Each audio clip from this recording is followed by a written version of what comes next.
Westminster's full of talk, but out here, it's the real world. Am I allowed to talk then? No, that's it. This is where it matters, real people and real lives. That's what politics is all about. In fact, has Trump made a good start? No. Straight answers, no spin, and just a couple of pints. How many fingers have I got up? About 10. So join me for Lee Anderson's Real World every Friday at 7 p.m. only on GB News. The People's Channel, Britain's news channel. From the school run to the home run, watch a new show for all of Britain. So he can say whatever he wants. A straight-talking show where all voices are heard. And, you know, when are we going to stop talking about smashing the gangs and actually do it? With the stories that matter from every part of our country. There's a bit of a crash landing there for your Chancellor. Bold, fearless and standing up for you. That's me, Martin Daubney, 3 p.m. till 6 p.m, weekdays, here only on GB News. The People's Channel, Britain's news channel.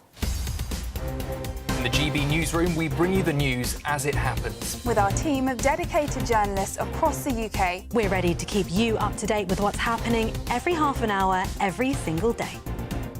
Bulletins here on GB News. The People's Channel, Britain's news channel. I'm Bev Turner. Thank you for joining us on GB News, the People's Channel, Britain's news channel.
Tuesday morning, a very good morning to you. Lord Mandelson repeatedly leaked confidential government information to Jeffrey Epstein. Yes, indeed.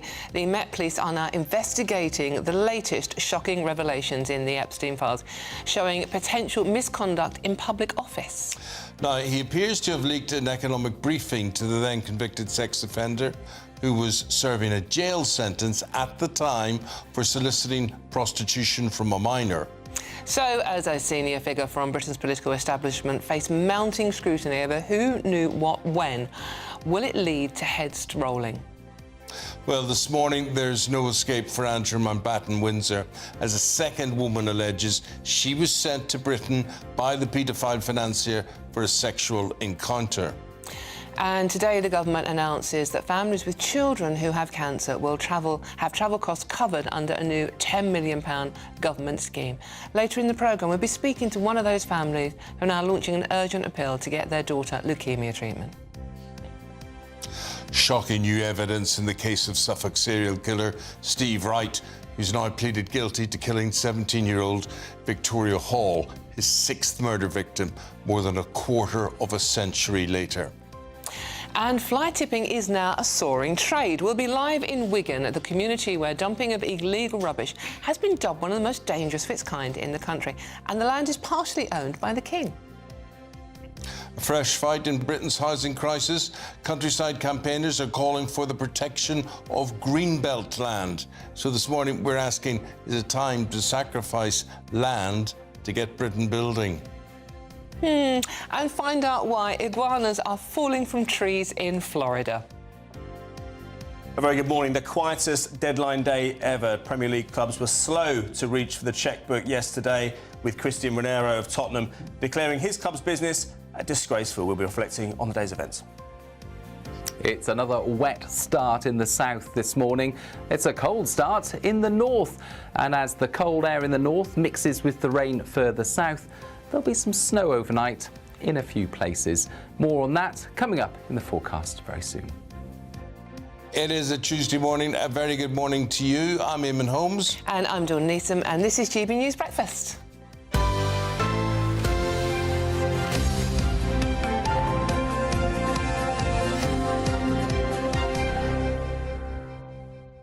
I know we'll be talking about Mandelson and Epstein and all these things today, but daily stuff that affects all of us. Fly tipping, we're going to be featuring on the programme today. And, you know, you get to the level of fly tipping, which is very serious, very awful, very horrible, but just plain littering is completely out of control in this country, throughout the whole country, in Scotland, in Northern Ireland, in England, and in Wales. There is absolutely no regard. People, not when we were kids, Dawn, and we were taught, you know, you don't drop that, you don't eat that, you don't throw that away, you don't do this.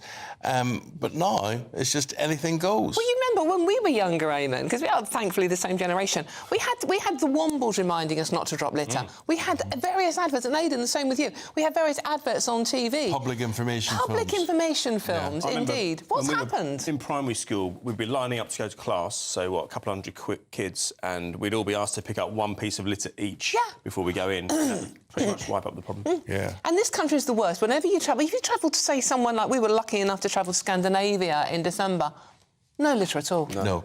But it stays with you as well. You know, at my age, I would never think of dropping something on the ground or, you know, I mean, I think the worst I would do is take an apple core or something and throw it out the car window. Because I think that it'll either decay or an animal will eat it, and therefore it'll be a but I mean, you do when you're driving down the motorway. You literally see people, I know it's a cliche, but it's a cliche because cliches are true, winding down the window and chucking entire takeaway bags with all the stuff.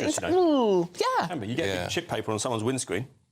It's and you know, there's, because it is all litter, whether it's takeaway stuff, coffee cups, these paper stuff, whatever it is, it's too readily available.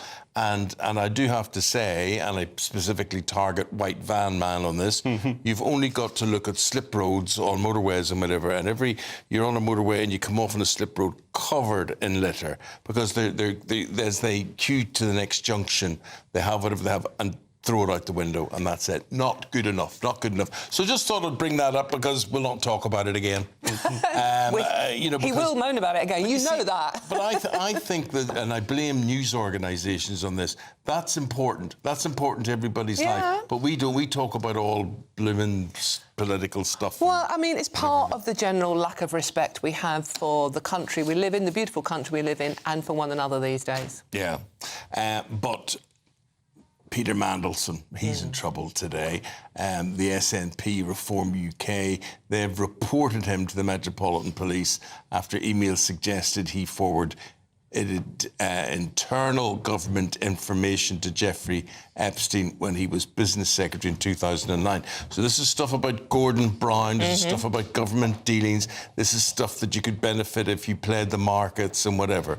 So it's all serious accusations. Yeah, absolutely. It's also been revealed that the former Prime Minister Gordon Brown asked a top civil servant to investigate a Mandelson leak to Epstein, but Number 10 didn't actually do anything about it. Well, the files that have been released now suggest that Mandelson gave Epstein advance notice of a £500 billion bailout from the EU to save the euro, and the government has said it will provide whatever support police need for any investigation. Now, remember, Epstein was a financier. I mean, that's, on the surface, that's how he made his money, by playing the money market, so giving him tip-offs about what's happening with the British government. And he could see the value in that, with the likes of you and me would be absolutely Exactly. So we're joined now by writer and broadcaster Emma Trimble to talk about that. Emma, I think of all the stuff we're learning from these Epstein files, millions and millions of documents, the one thing I am shocked by, more than the Andrews stuff, is what goes to the top of our government under Gordon Brown, under Tony Blair even, and certainly under Keir Starmer.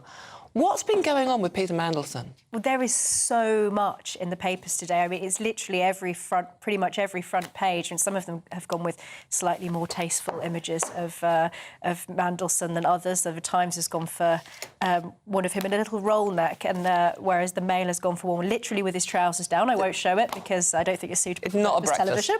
I don't want to put people off their breakfasts. But, I mean, there is so much information here. It's not just about Mandelson having forwarded sensitive information to Epstein in 2009 when Epstein was convicted for the first time round in 2008. It is also how the sort of demonstration of just how close and how sleazy their relationship was. He calls Mandelson PT, and one email says Mandelson declares his love for Epstein and says he dreams about him. I mean, they were obviously very close friends. One of them that is particularly worrying, which shows how active Mandelson was, is an email in 2009 where he tells Epstein that Jamie Dimon, the boss of JP Morgan, should mildly threaten Alistair Darling when Alistair Darling was Chancellor over the bankers' bonuses. Yes. And then, according to Darling's autobiography, he says that he did receive an angry phone call from him. So obviously, he took that advice and did give him a mildly threatening phone call. This sort of stuff is complete. I mean, to say it's unethical doesn't even really touch on it, does it? I mean, this is sleaze on steroids. It really, I mean, Epstein and Peter Mandelson, I mean, Peter Mandelson is not known, you know, he's known as a Prince of Darkness for a very good reason.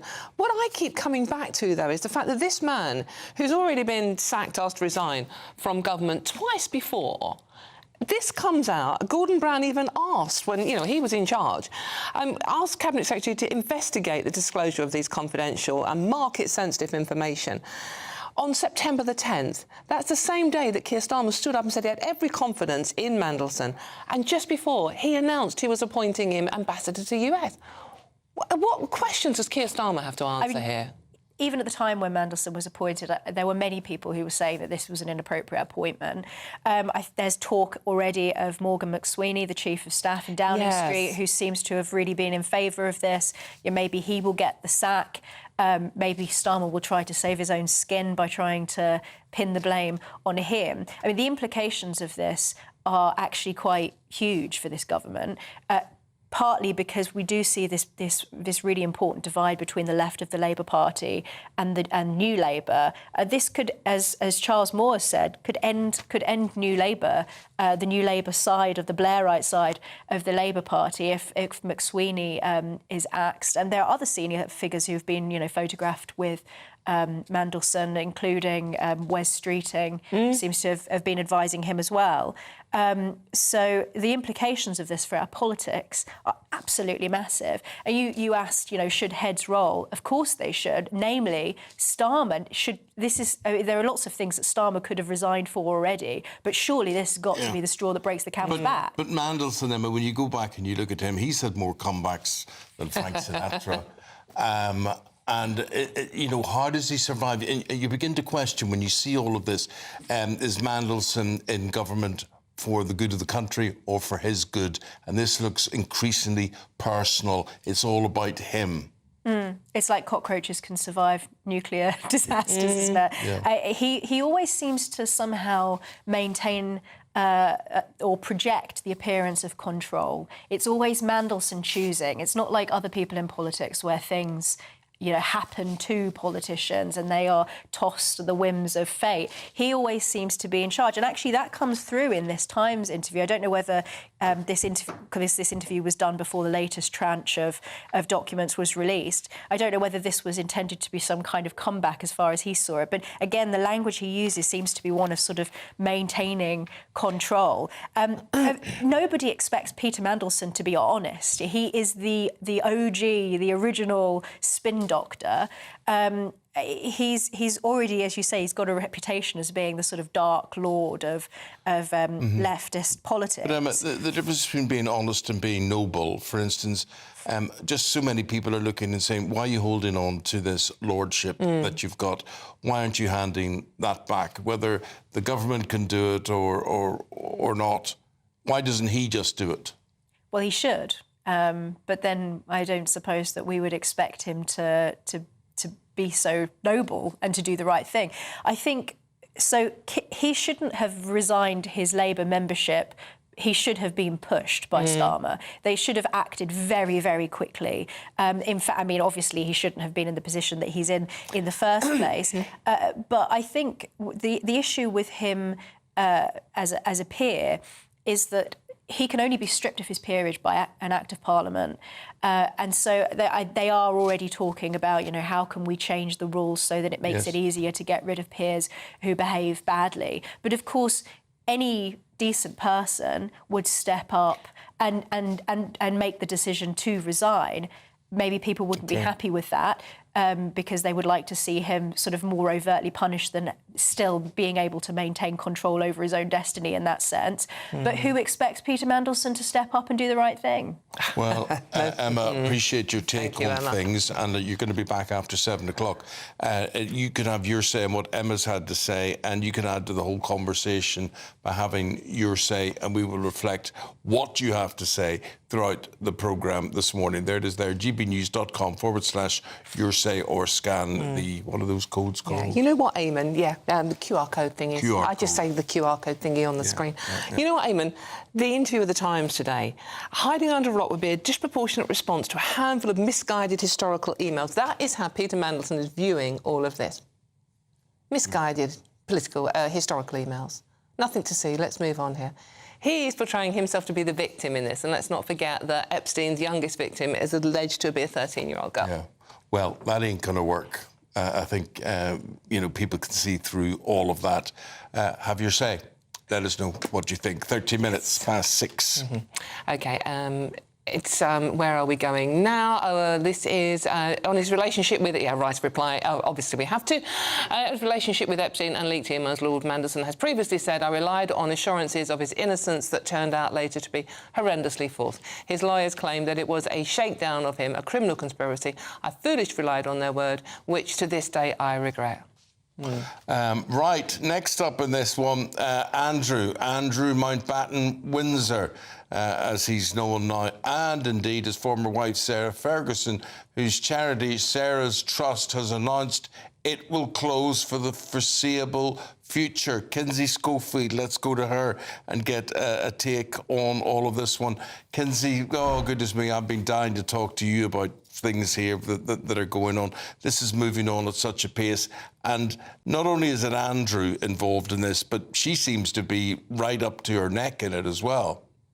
Yeah, newly released unsealed emails from 2009 and 2010 reveal Sarah Ferguson using strikingly affectionate language towards Epstein. In multiple messages, she refers to him as the brother I have always wished for, calling him a legend, and in one email even writes, just marry me. Records also suggest she visited Epstein shortly after his release from prison and may have brought Princesses Eugenie and Beatrice along with her. Financial ties are featured heavily throughout these messages. The documents indicate that Sarah sought Epstein's advice on her business ventures and requested financial help, including a reported £20,000 loan to cover rent. And he was useful to her on a business front, and she was very appreciative of that because that kept all of that going. But he does seem to be the mastermind in all of this. He would buy people. He would... The photographs as well, Kinsey. There's photographs of everybody. It seemed to be photographs were essential.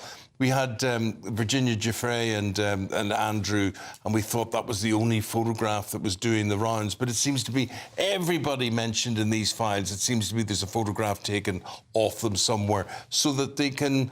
It's currency. It was currency to Epstein. Exactly. I mean, I know you're likely referring to those unfortunate pictures of Andrew hovering over a woman on a floor. Those are brand new. Those are very alarming. We don't know what the circumstances were behind those. But yeah, it was all about what can I do for you, because ultimately I'm going to want something in return. There are these weird emails after Epstein's house arrest where Epstein offers Andrew a dinner with a clever, beautiful, and trustworthy 60-year-old Russian woman. And Andrew responds saying that he would be delighted to meet the woman. And then Andrew replies, is it good to be free? So there was a constant exchange going on. And it was always, what can you do for me? With the ultimate objective, I think, from Epstein of having these people in his pocket.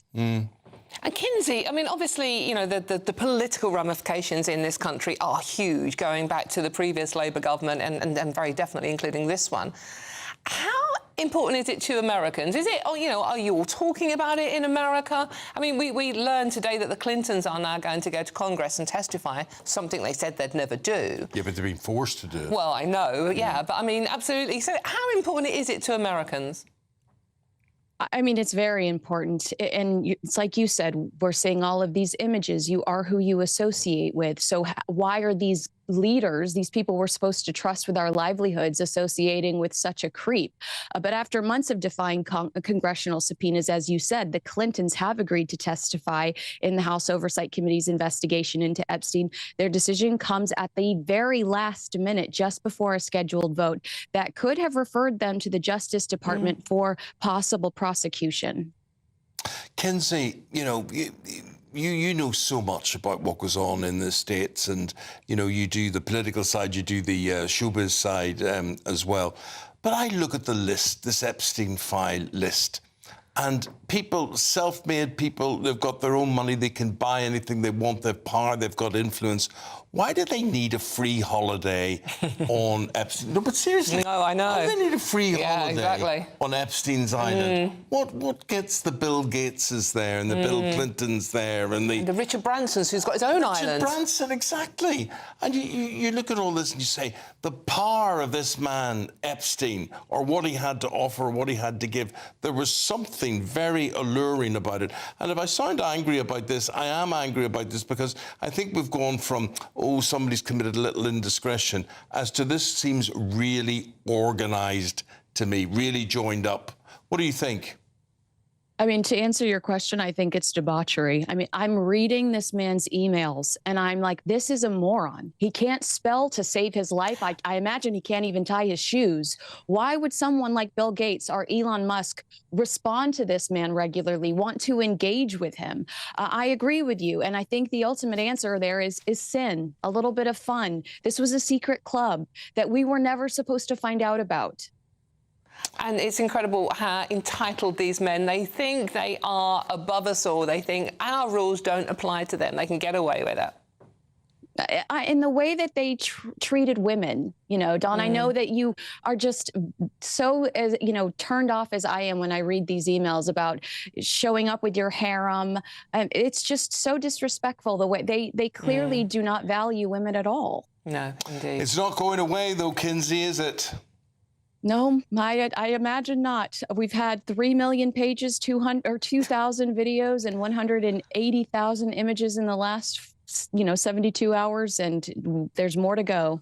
More to go. Thank you very much indeed, Kinsey. Always lovely talking to you. Interesting to get your perspective. I've got to leave it there. Thank you very much. Yeah, OK. And then there's always these right of replies we've got to do, that being associated in these files doesn't necessarily mean anything. Make of it what you will. Andrew Mountbatten has always denied all of the allegations against him.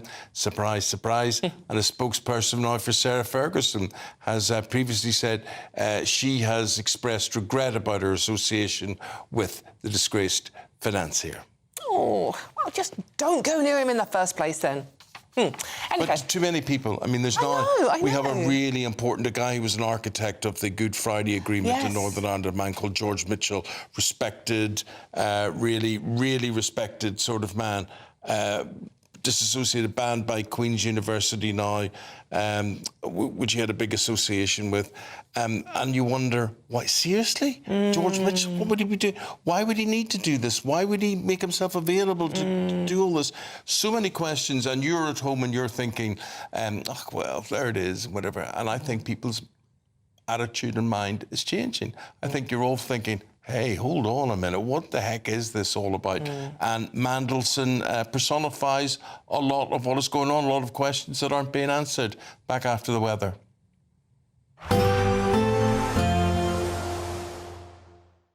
Expect warm spells with the odd rude interruption.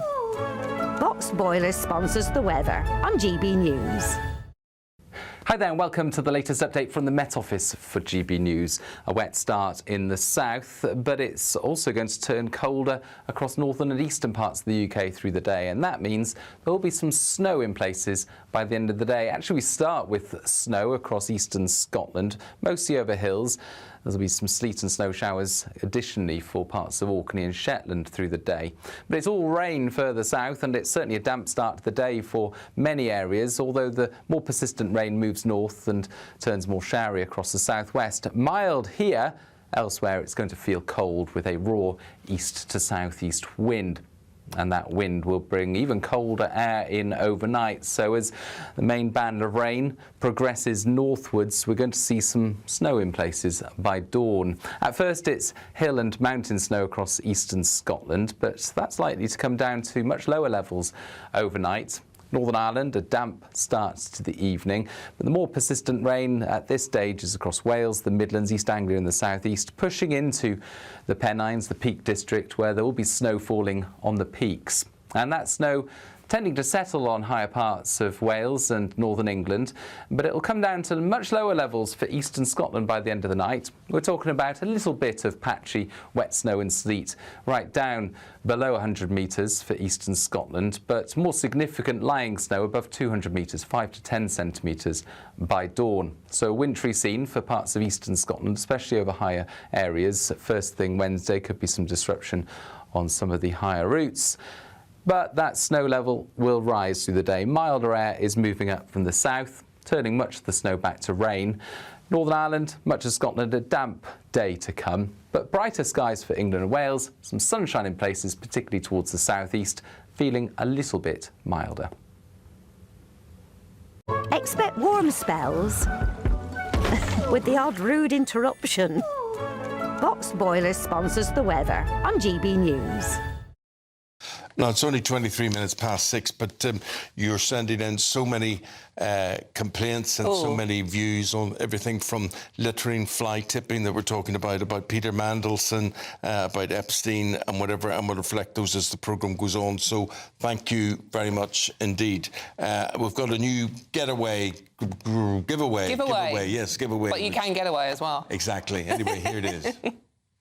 This year, the adventure of a lifetime could be on us. Courtesy of Riviera Travel, there's a terrific £10,000 holiday for two to be won. You could be here exploring the magic of Egypt on a Nile River cruise. Or choose from over 30 worldwide destinations like Thailand, South Africa, New Zealand or even Sri Lanka. And because they have over 40 years experience with handcrafted tours, you'll be safe in the knowledge that every step of the journey will be planned with you in mind. We'll also boost your bank account with a fabulous £30,000 in tax-free cash, which you'll be able to spend however you like this year. So what are you waiting for? For a chance to win, text WIN to 63225. One entry costs £2.50 plus one standard network rate message. Or text BONUS to 63225. 5 entries cost £5 plus one standard network rate message. Go to gbnews.com/win. Entries start at £2.50. Call 0903 686 3232. Calls cost £2.50 plus your network access charge. Or post your name and number to GB19, PO Box 8690, Derby DE1 9TT. UK only. Entrance must be 18 or over. Lines close at 4 p.m. on the 27th of February. The winner may be contacted live after all entry routes have closed. Please check the closing time if listening or watching on demand. Good luck.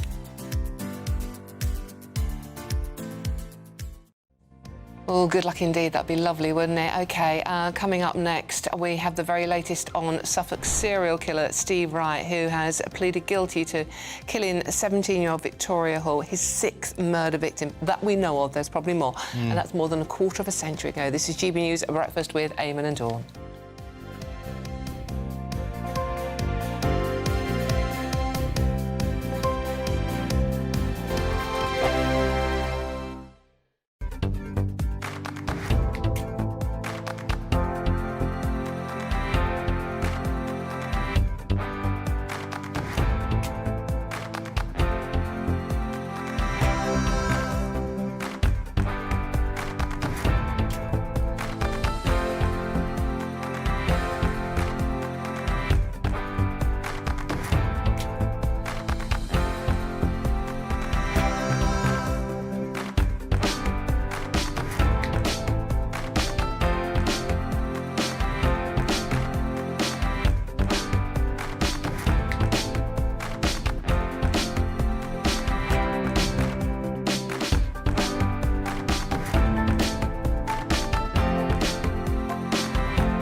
Exciting news. Every Friday, my Patrick Christie's Tonight Show is going to have a twist to it. We're welcoming some special guests. You. That's right, on Fridays I'm going to be doing my show in front of a live studio audience because this show is about you and what you have to say. It's going to be the same big debates, same big topics, same big opinions. But every Friday night at 9 p.m, you are invited to come on down to Patrick Christie's Tonight to be a part of the action. Only on GB News, the People's Channel, Britain's news channel. Do you trust what you're being told? Good, because neither do I. Those are just facts. I'm Alex Armstrong, and on my show, we'll expose the spin. Well, I want to answer that because you didn't let me last time, because you always speak over me. The broken promises. To deny that is denying the truth. And the hypocrisy. Needs to stop. You think we can allow? Politics, policy, parliament. Nothing is off limits. No sugarcoating, no fear of offence, just the truth laid bare. Tune in every Saturday and Sunday at 9 p.m. for Alex Armstrong Tonight, only on GB News, Britain's news channel.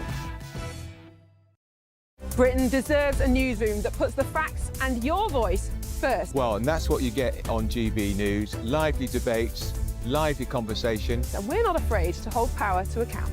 And each other. So join me, Andrew Pearce. And me, Miriam Gates, for Britain's Newsroom, weekdays from 9:30 on GB News.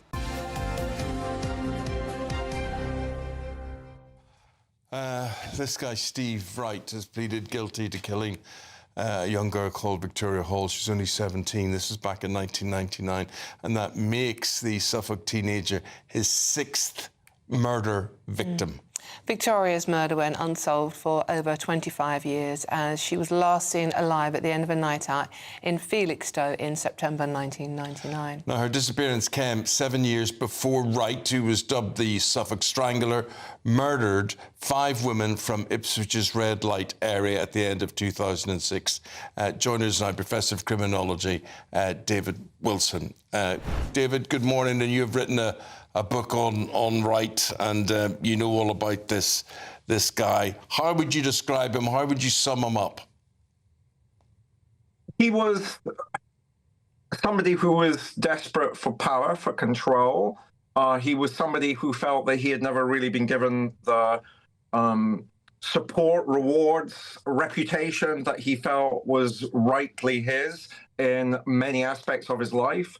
But one of the things that he could do, Eamonn, to try and get that power and control was to seek out vulnerable young women.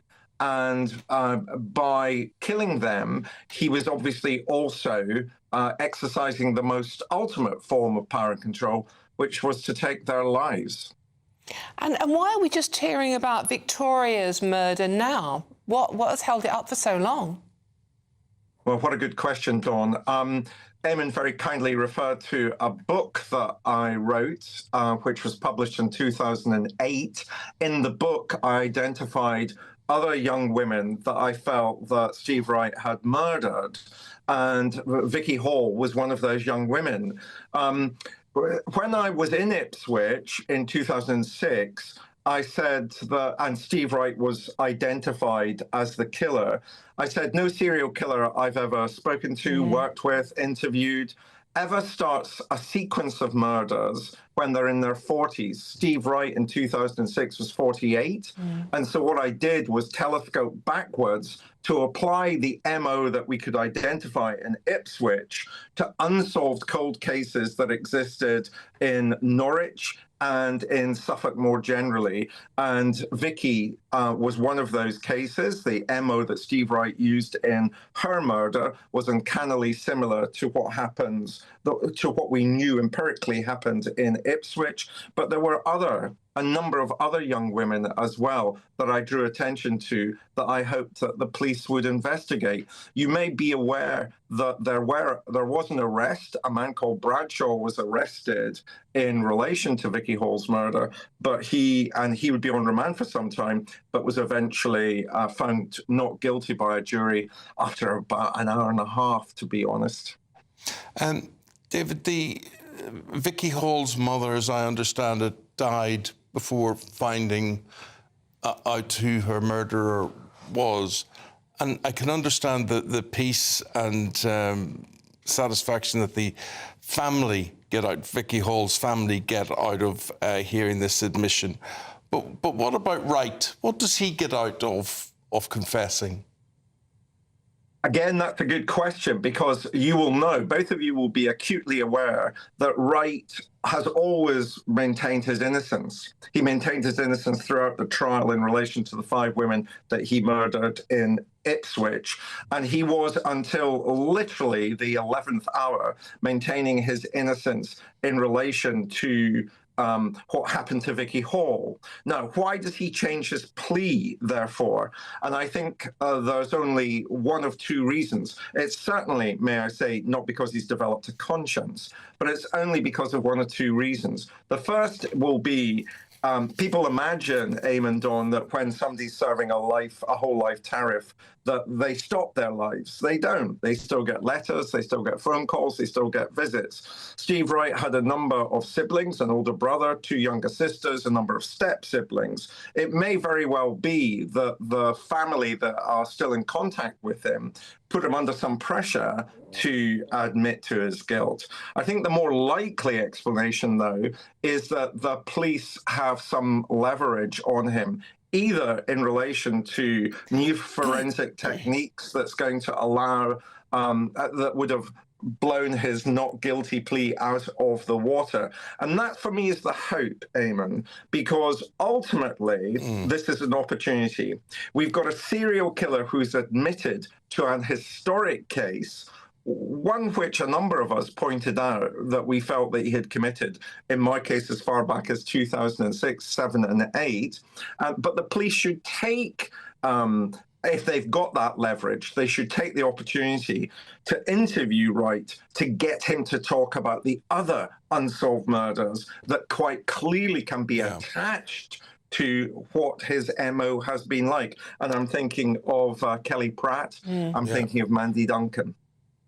Oh, David, we could go on talking Really? for the rest of the morning. So much complications with all of this, but fascinating to get your insight on things. But I've got to leave it there this morning, Professor David Wilson. Appreciate it. Thank you. Thank you very much indeed. You're welcome. So many families with unanswered questions. I know. 25 to 7 is the time. Daily Reflection. The GB News Daily Reflection.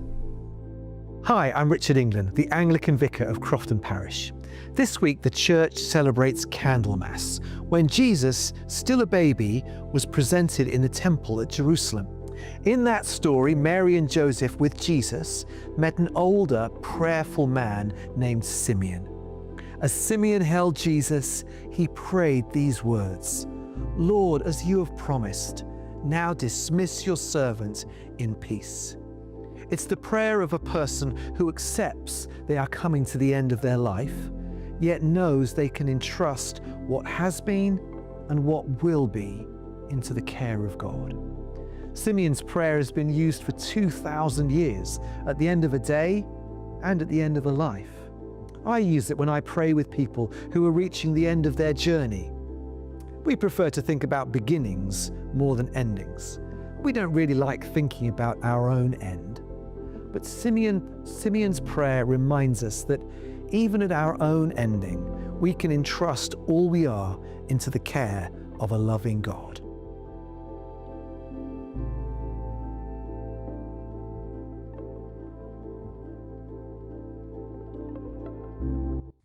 And if you're thinking of heading out and about, you might want to reflect on what the traffic's doing. Here's the picture.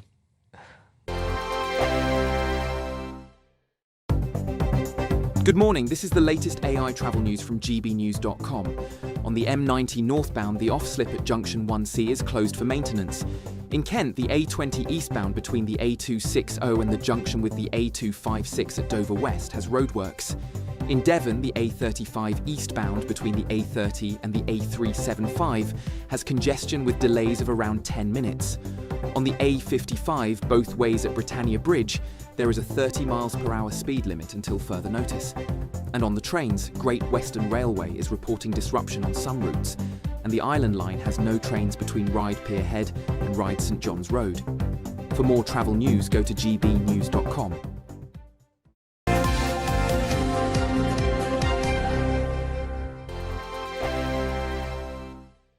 Michelle Dewberry. This is Jubes & Co with you. Hello everyone, Patrick Christie is here. It's GB News, Britain's news channel. Access the stories that matter to you. Take the GB News family with you on any device. And as long as you have an internet connection, tune in to GB News anywhere on the planet or beyond.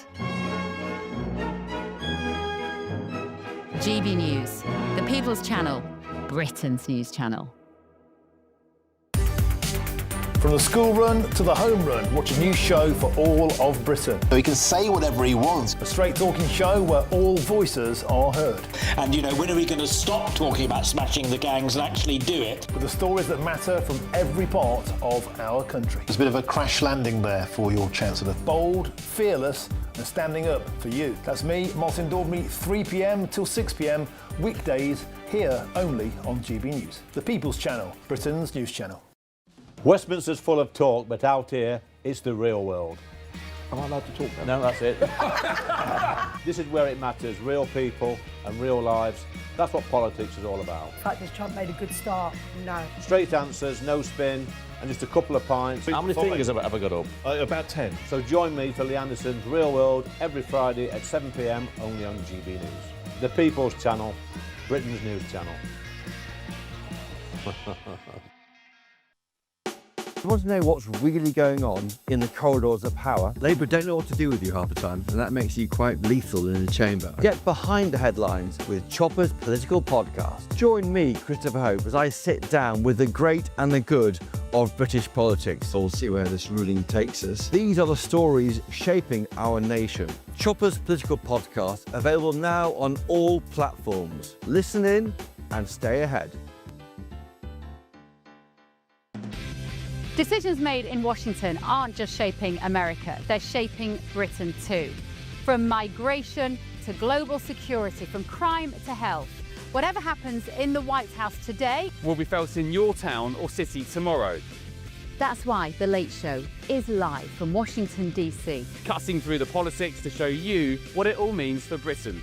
The Late Show live every night at midnight. Only on GB News, Britain's news channel.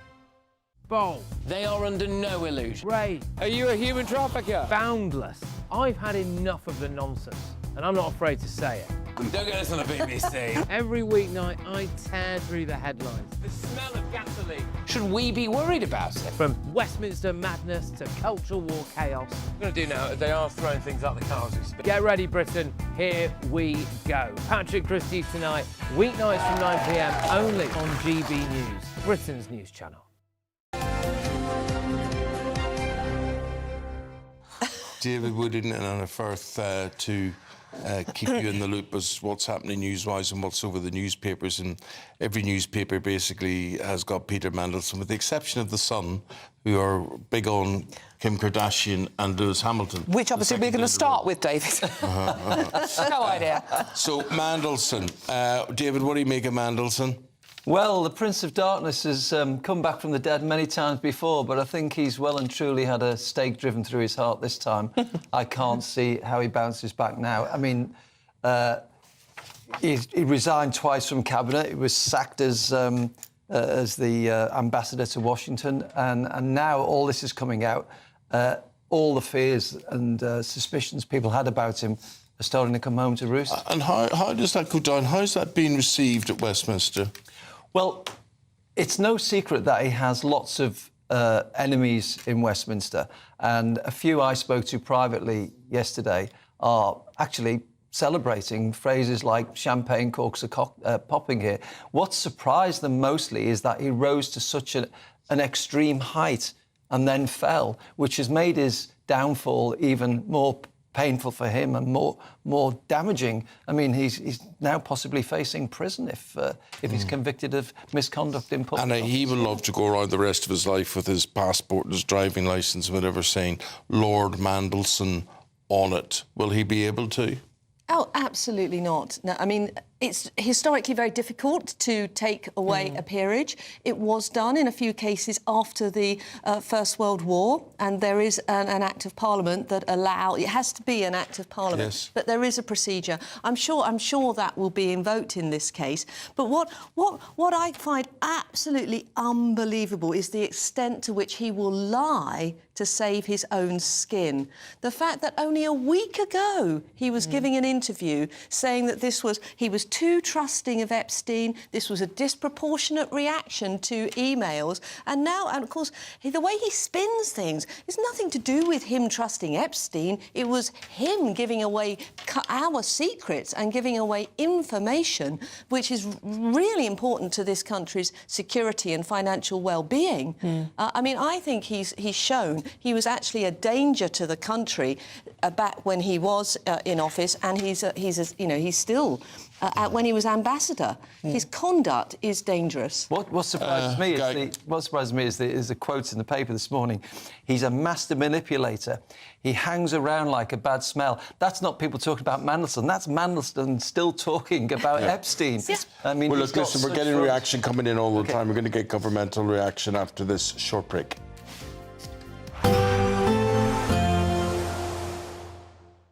Ready to soak up that holiday sunshine? Won't we need some cover? No worries. All sorted. All Clear Travel Insurance sponsors GB News Travel Destinations Forecast. Whilst the weather on Wednesday will be warm and mostly dry in Greece, a lot of unsettled weather will remain elsewhere, especially Spain and Portugal, where there is the very serious risk of significant river flooding by midweek. More wet and windy weather on the way, some rivers reaching more than 100-year return periods. Wet weather also to speak of for Italy, but it's warmer than average throughout Greece. All Clear Travel Insurance sponsors GB News Travel Destinations Forecast. At GB News, we love to hear from you, our loyal community. So drop us a line at gbnews.com/yoursay. There you can talk to each other and also to the presenters live on air. gbnews.com/yoursay, because GB News is your channel, Britain's news channel. Good afternoon, Britain. Weekdays from midday.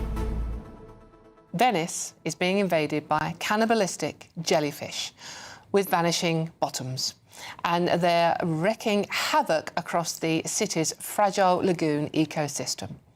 Well, it is indeed Tom's favourite time of the day. Tom Harwood, over to you.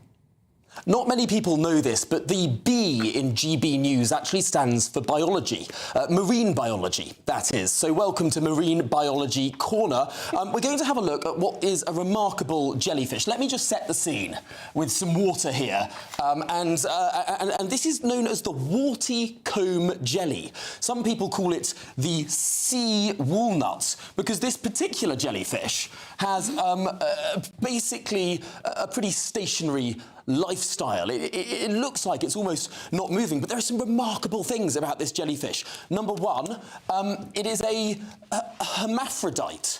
So let's just sort of, yes, it's a hermaphrodite. It can reproduce by itself and choose whether to use large or small gametes in order to do so. I'll let your imaginations run wild on that. It's also functionally immortal. This jellyfish is one of those sorts of jellyfish that can actually revert back to an early life stage. It can sort of reverse its own puberty and then go through those life cycles again and again and again. Functionally immortal unless something eats it. But perhaps the most concerning thing about this particular jellyfish is it's got a transient anus. Now, what does that mean? That means that when this jellyfish needs to excrete, an anus appears. But then once the excretion is over, the anus just completely disappears again. GB News, the People's Channel. Join me, Nana Akweer, for an informative, interactive news programme with a difference. It's fun. No, he didn't say that, Dave. I'm so surprised. I think there's an element of truth to that. Join me from 3 p.m. every weekend, only on GB News, Britain's news channel. the GB Newsroom, we bring you the news as it happens. With our team of dedicated journalists across the UK. We're ready to keep you up to date with what's happening every half an hour, every single day. Bulletins here on GB News. The People's Channel. Britain's news channel.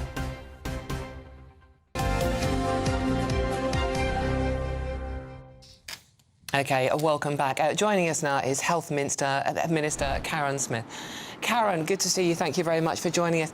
Karen, I know you're here to talk about the transport for cancer patients, but I just want to talk to you quickly about these stories on the front of all our newspapers today about Peter Mandelson. Surely this does call a Prime Minister judgment into question. Is this a resigning matter?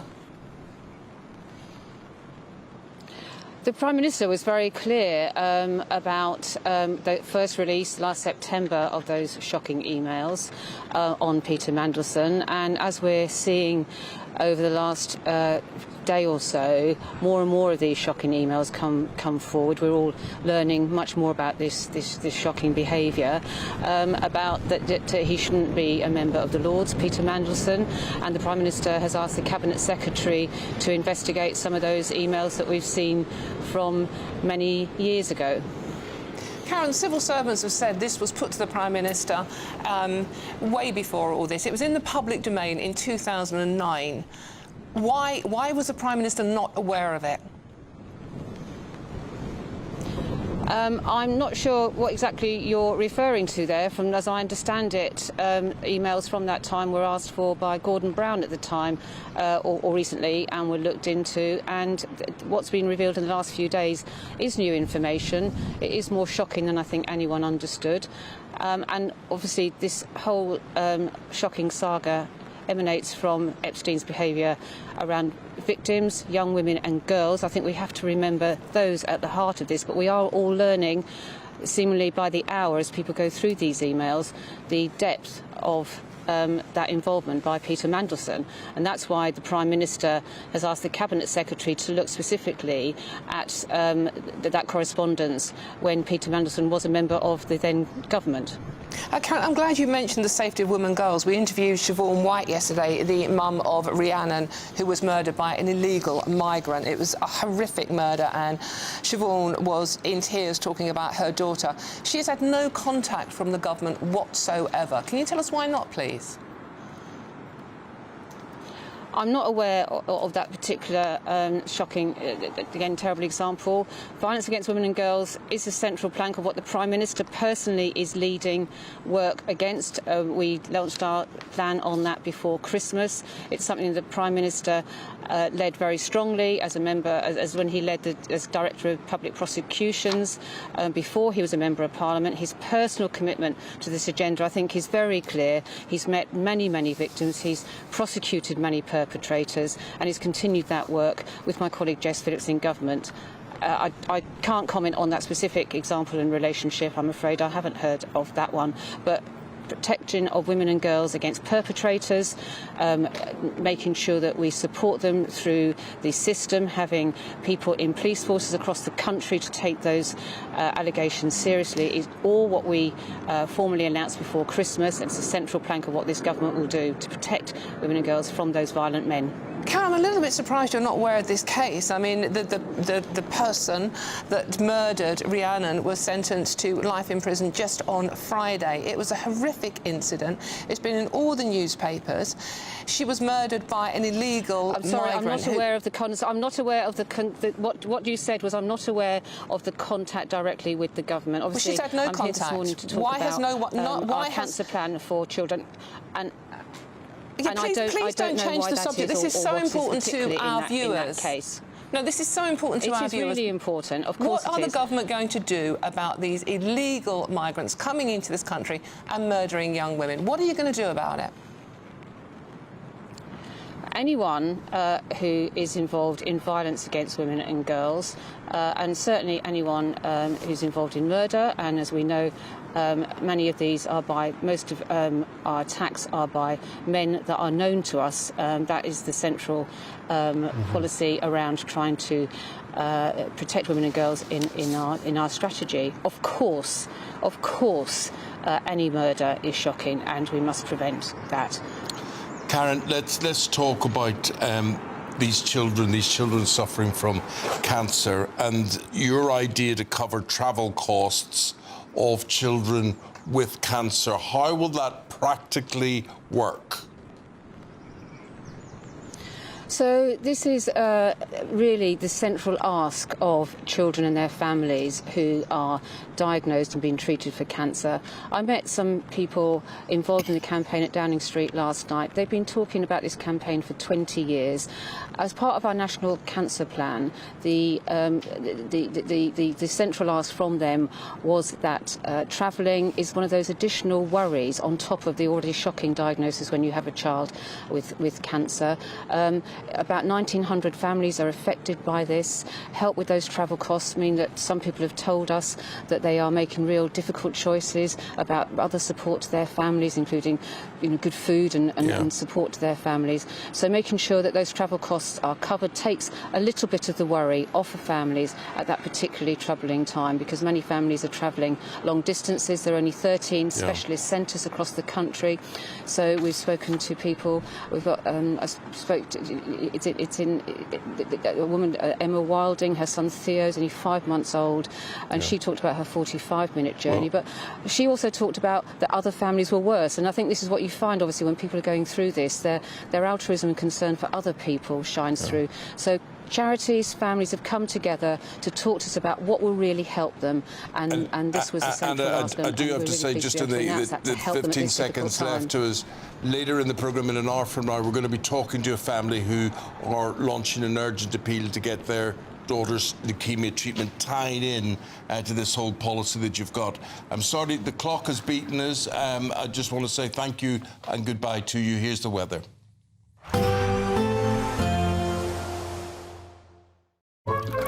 Warm and cosy, with a chance of zero visibility. Boxed Boiler sponsors the weather on GB News.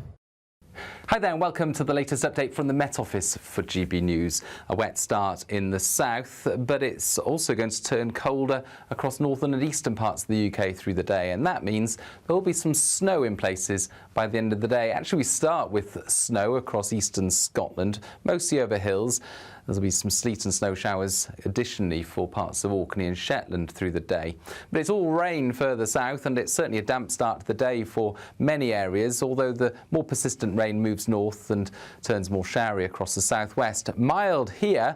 Elsewhere, it's going to feel cold with a raw east to southeast wind.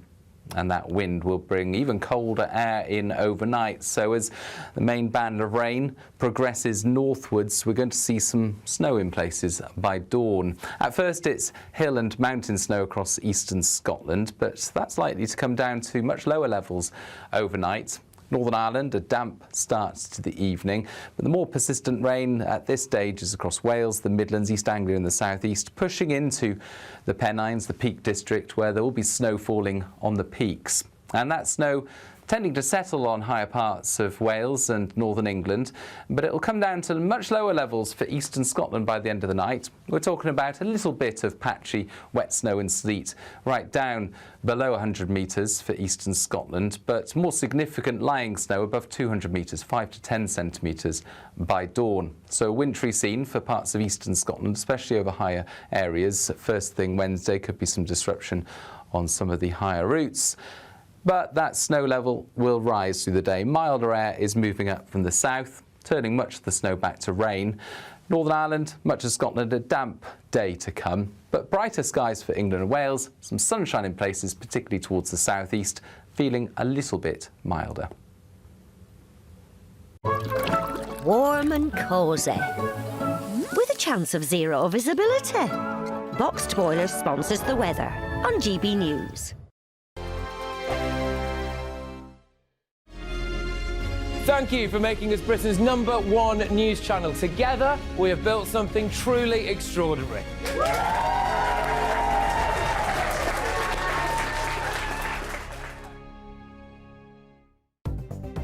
Good morning. This is the latest AI travel news from gbnews.com. On the M90 northbound, the off-slip at junction 1C is closed for essential planned maintenance, so allow extra time. Over in Wales, the A55 Britannia Bridge has a 30 miles per hour speed limit in both directions until further notice. In Staffordshire, the A50 eastbound is slow between the A522 and the A518 near Uttoxeter North, with around 10 minutes of congestion. In Kent, the A20 eastbound is also queuing between the A260 and the A256. And on the trains, Great Western Railway and Greater Anglia are reporting disruption on various routes. For more travel news, go to gbnews.com. This year, the adventure of a lifetime could be on us. Courtesy of Riviera Travel, there's a terrific £10,000 holiday for two to be won. Choose from over 30 worldwide destinations like Thailand, South Africa, New Zealand or even Sri Lanka. We'll also boost your bank account with a fabulous £30,000 in tax-free cash. For a chance to win, text WIN to 63225. One entry costs £2.50 plus one standard network rate message. Or text BONUS to 63225. 5 entries cost £5 plus one standard network rate message. Go to gbnews.com/win. Entries start at £2.50. Call 0903 686 3232. Calls cost £2.50 plus your network access charge. Or post your name and number to GB19 PO Box 8690 Derby DE1 9TT. UK only. Entrance must be 18 or over. Lines close at 4 p.m. on the 27th of February. Please check the closing time if listening or watching on demand. Good luck. Join me, Nana Okwir, for an informative, interactive news programme with a difference. It's fun. No, he didn't say that, Dave. I'm so surprised. I think there's an element of truth to that. Join me from 3 p.m. every weekend, only on GB News, Britain's news channel.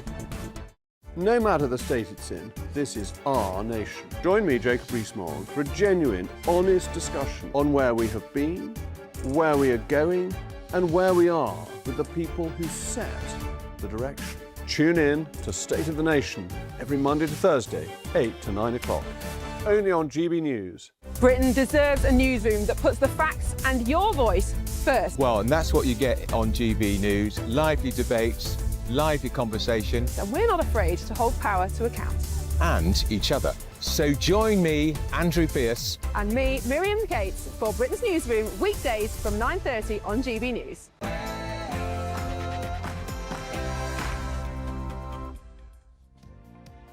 Hello there, a very good morning to you on this Tuesday morning. Lord Mandelson has repeatedly leaked confidential government information to Jeffrey Epstein. It's materialising.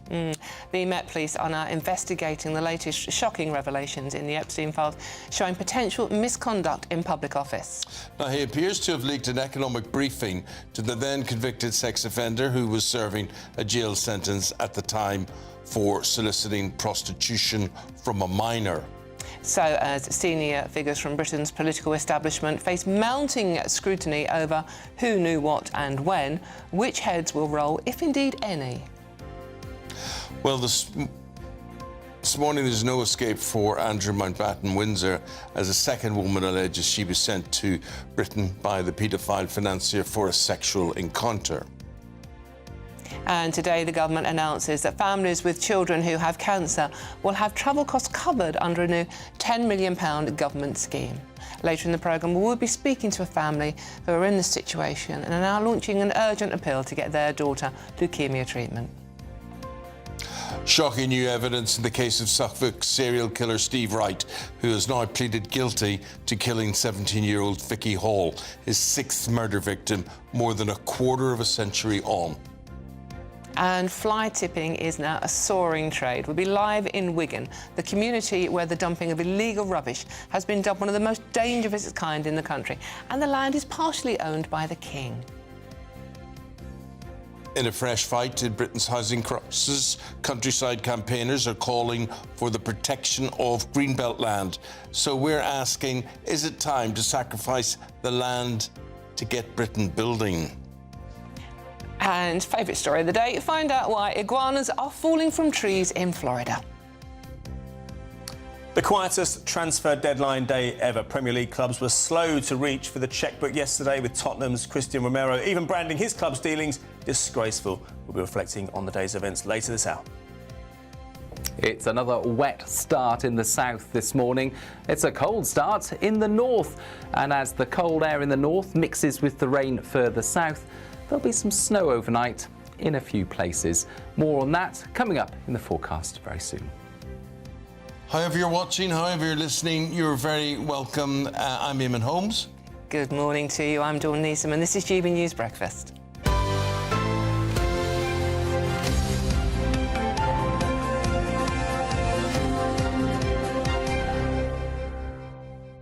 Interesting point this. We were talking about fly tipping and we're talking about littering throughout the country. A lot of you responding to this one. Tracy says the country's covered in litter, Eamonn, because people have simply no pride anymore. And it's an interesting point when you actually think about it, because if your area is pretty run down, you're not going to do anything to maintain it, are you? You know, I think that's so true. It really is, and as I said, that's why if I was a politician, I honestly would have roundabouts with flowers on them and, you know, the place looking well and good, because I do think, and people will laugh at this, that it lifts your whole spirit, it lifts your whole mood, and it gives you pride in your neighbourhood, and then you're less likely to clutter that neighbourhood or throw this sort of rubbish out. And the people who do this is an industrial scale. Yeah, absolutely. This is business. This is big business. Yeah. And that's worth a lot of money. Yeah. And why haven't we got the full force of the law coming down the top? I mean, how can you do that? How can you dump something like that in a field and no one notices? But that's been going on for a long time. Clearly that didn't happen overnight. No. So why has nothing been done before? Now we're talking about it. It's insane. But I think that's such an important point, and please do keep those messages coming in. gbnews.com/say. Lots of you are angry about this because we all live with it on a daily basis. And if you're lucky enough to travel abroad and you go to countries where the streets are spotless.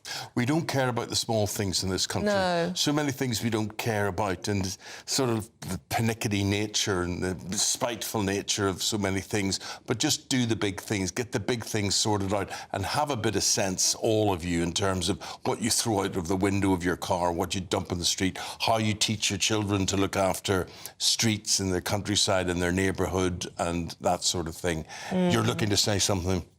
Yeah, I was just thinking about, you know, you see signs, don't you, that say fines for dropping litter. How can that be enforceable? It's just nonsense, isn't it? It's not, and I don't think it's really a deterrent.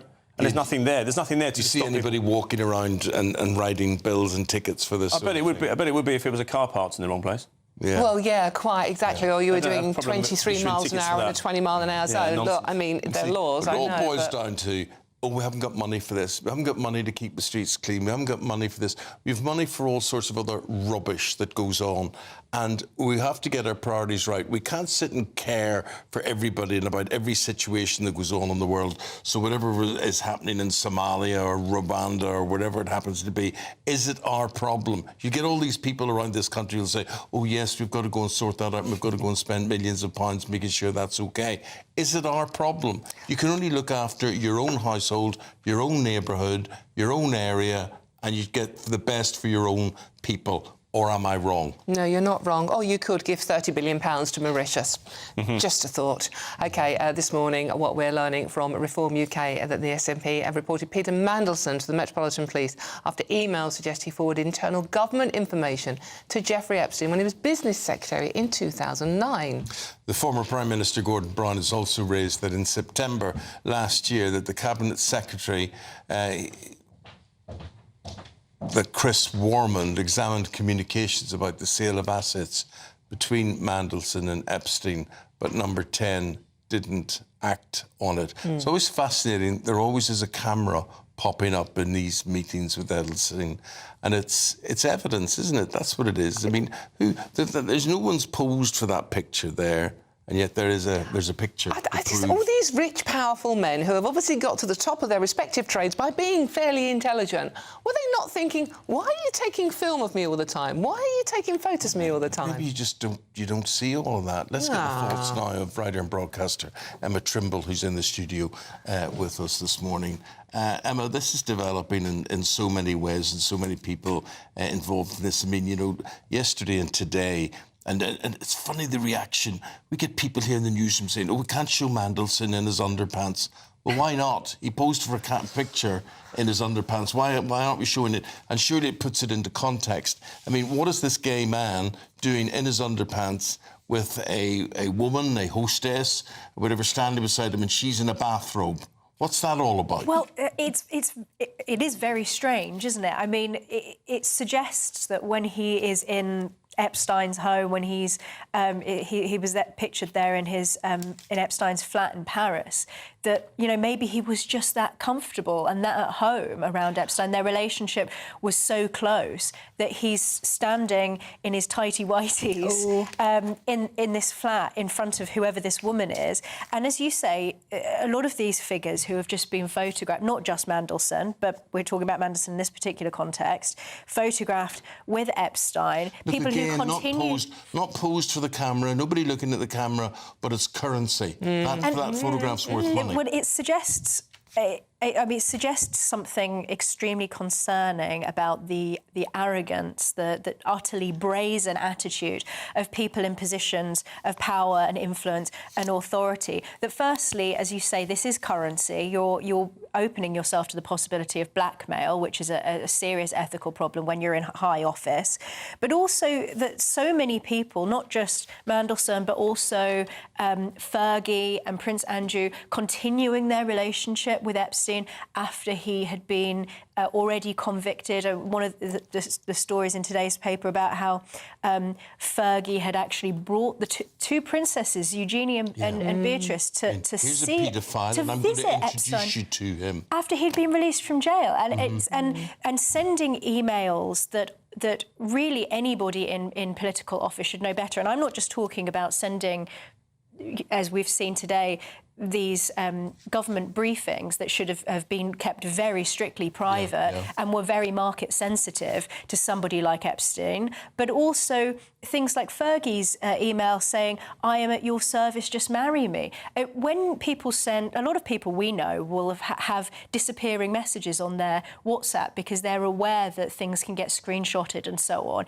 Anybody who is in this kind of position of exposure in public life should know better than this. And then for him to have been appointed to this role by people like Keir Starmer, repeatedly, as you said, Eamonn, having multiple comebacks in politics after various scandals, always somehow managing to survive. Maybe because his dark art genius is so indispensable to the Labour Party.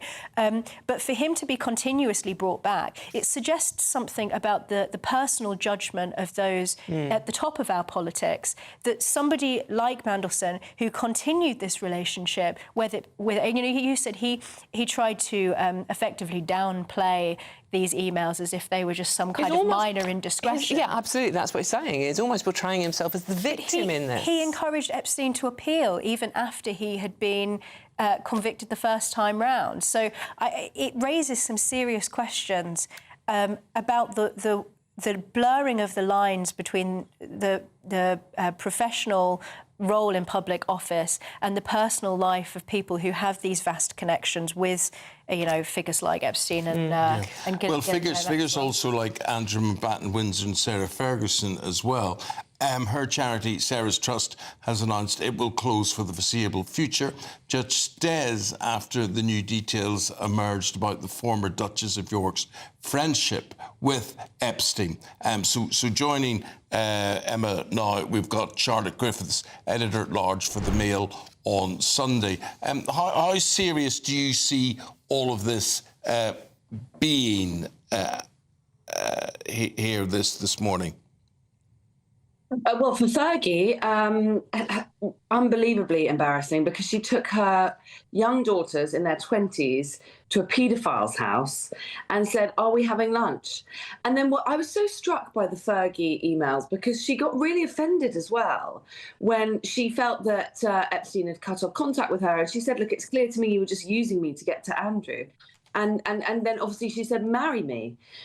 So I just think she was obsessed with him, maybe in love with him, and obviously took their friendship extremely seriously. And as for Andrew, obviously it's all completely mortifying. And yes, I mean, when it comes to Mandelson, I think this is going to get very serious very fast. Well, Charlotte, I mean, you just talked there about that "will you marry me" type thing there.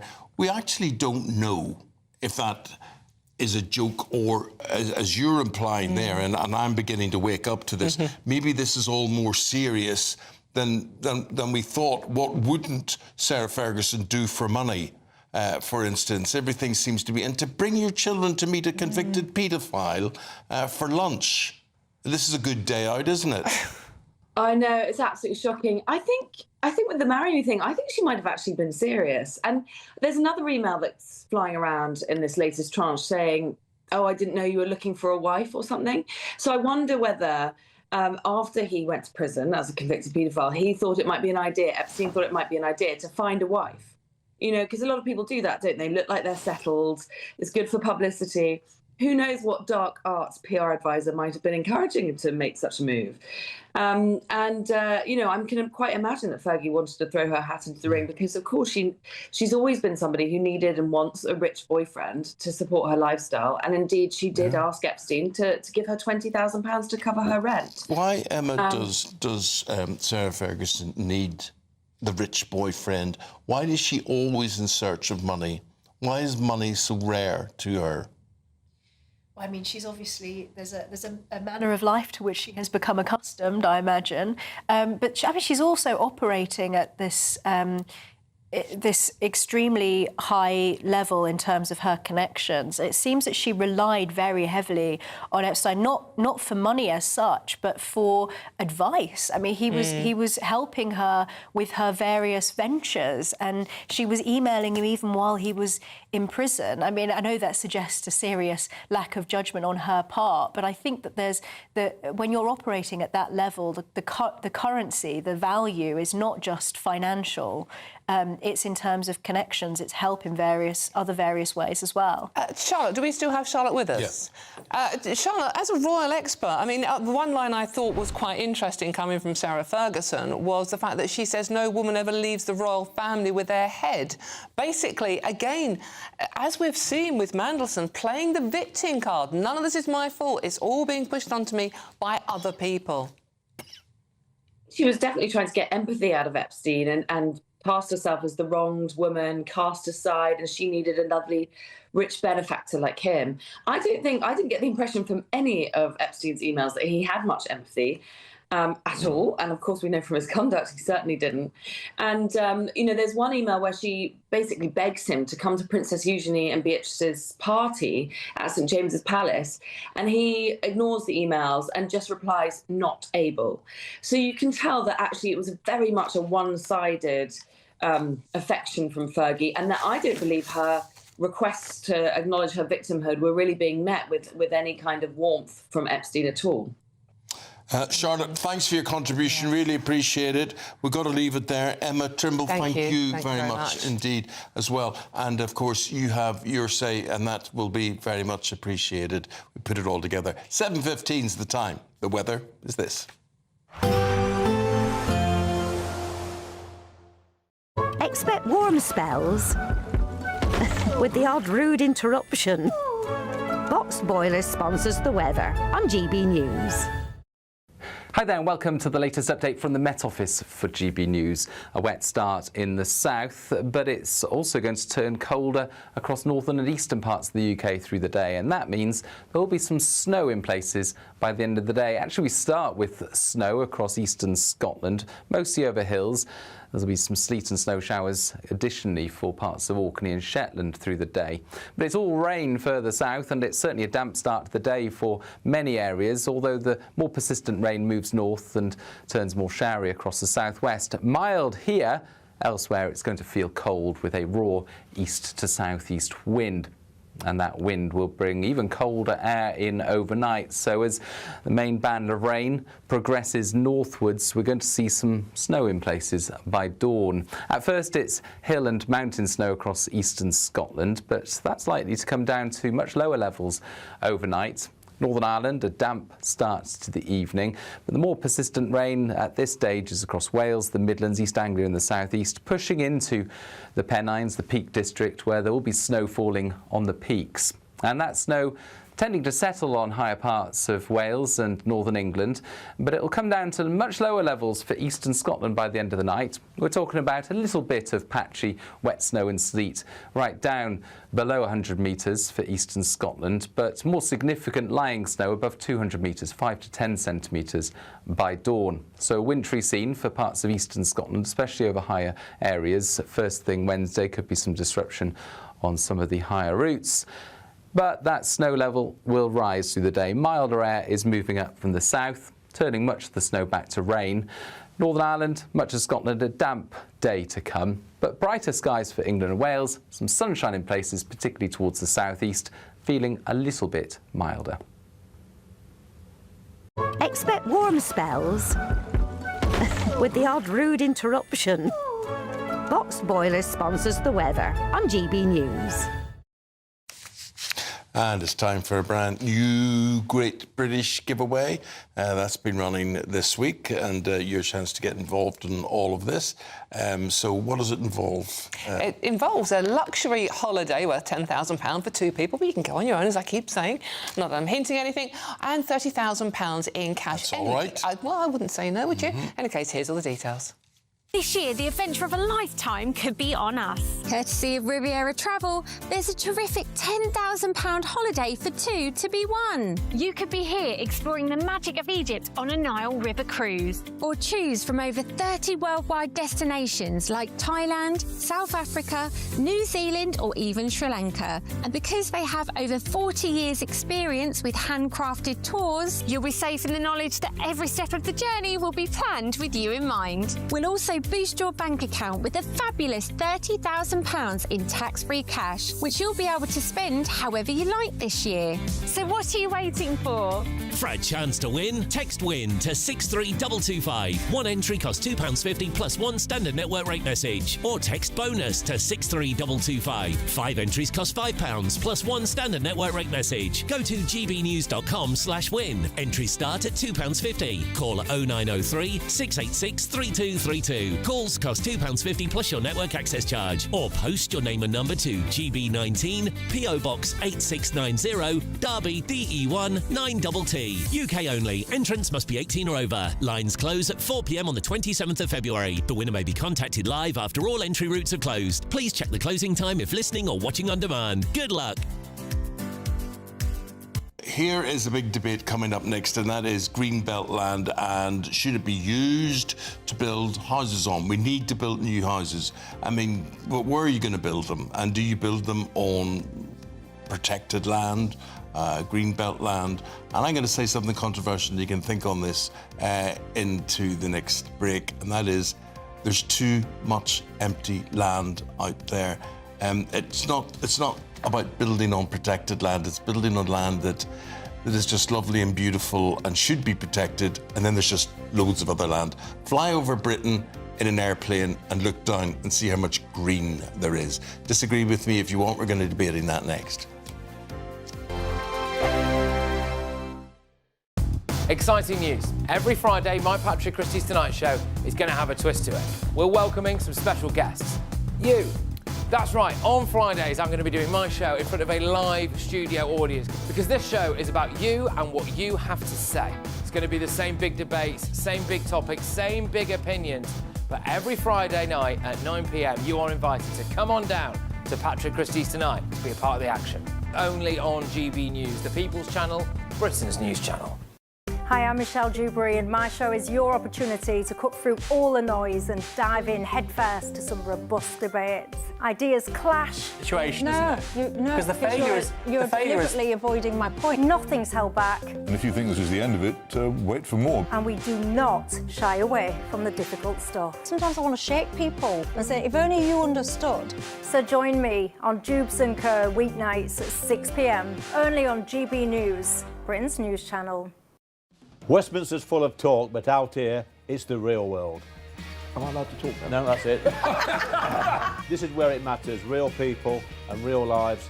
That's what politics is all about. In fact, this Trump made a good start. No. Straight answers, no spin, and just a couple of pints. How many fingers have I got up? About 10. So join me for Lee Anderson's Real World every Friday at 7 p.m. only on GB News. The People's Channel, Britain's news channel. From the school run to the home run, watch a new show for all of Britain. He can say whatever he wants. A straight-talking show where all voices are heard. And, you know, when are we going to stop talking about smashing the gangs and actually do it? With the stories that matter from every part of our country. There's a bit of a crash landing there for your Chancellor. Bold, fearless and standing up for you. That's me, Martin Daubney, 3 p.m. till 6 p.m, weekdays, here only on GB News. The People's Channel, Britain's news channel. Join me, Nana Okwir, for an informative, interactive news programme with a difference. It's fun. No, he didn't say that, though. I'm so surprised. I think there's an element of truth to that. Join me from 3 p.m. every weekend, only on GB News, Britain's news channel. No matter the state it's in, this is our nation. Join me, Jacob Rees-Mogg, for a genuine, honest discussion on where we have been, where we are going, and where we are with the people who set the direction. Tune in to State of the Nation every Monday to Thursday, 8 to 9 o'clock. Only on GB News. Britain deserves a newsroom that puts the facts and your voice first. Well, and that's what you get on GB News. Lively debates, lively conversations. And we're not afraid to hold power to account. And each other. So join me, Andrew Pierce. And me, Miriam Gates, for Britain's Newsroom, weekdays from 9:30 on GB News.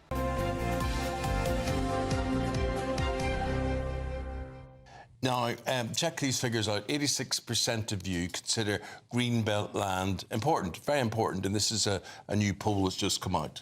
But critics have long complained about planning restrictions that heavily limit what development can take place on that land. Politicians, including the Mayor of London, have called for the release of land under the Greenbelt to help fix the country's housing crisis. So today we are debating, should we prioritise housing over the Greenbelt? Controversial. Joining us now is housing campaigner Kane Emerson and Deputy Leader of Rugby Conservatives, Simon Ward. Gentlemen, thank you so much for joining us today. Kane, let's come to you first. I mean, this questionnaire also, or the poll, also says that many people support the Greenbelt. They love the Greenbelt. They want to, what's the word? Conserve it for future generations. Yeah, that's true. I love the countryside. I agree with the sentiment, but the reality is that only about 12% of England's countryside is greenbelt. So it's a bit misleading to treat every acre of greenbelt as sacred, while the rest of the countryside isn't protected. And we've underbuilt housing in this country for decades, and we really need to get on and build some homes for young families, for young workers. You were talking about how they seem to be getting this balance right in New York, of all places. Tell us how and why. Well, it's interesting. The new mayor of New York, Zohran Mamdani, has been doing a really good job at gripping the levers of government. And I think what's the issue in Britain is inertia. We haven't invested in infrastructure for so long. We haven't built the homes that we need. So it's really welcome to see a government that's interested in getting stuff done. And when you look at the Greenbelt, that's certainly a preventer of new homes next to train stations. Let's go to Simon now. Simon, the Greenbelt, the government have promised they're going to build millions of new homes. They're nowhere near hitting those targets. Why are you in favour of protecting the Greenbelt? Morning. Yeah, so I think really important that comment was just made there about 12% of the countryside is Greenbelt currently.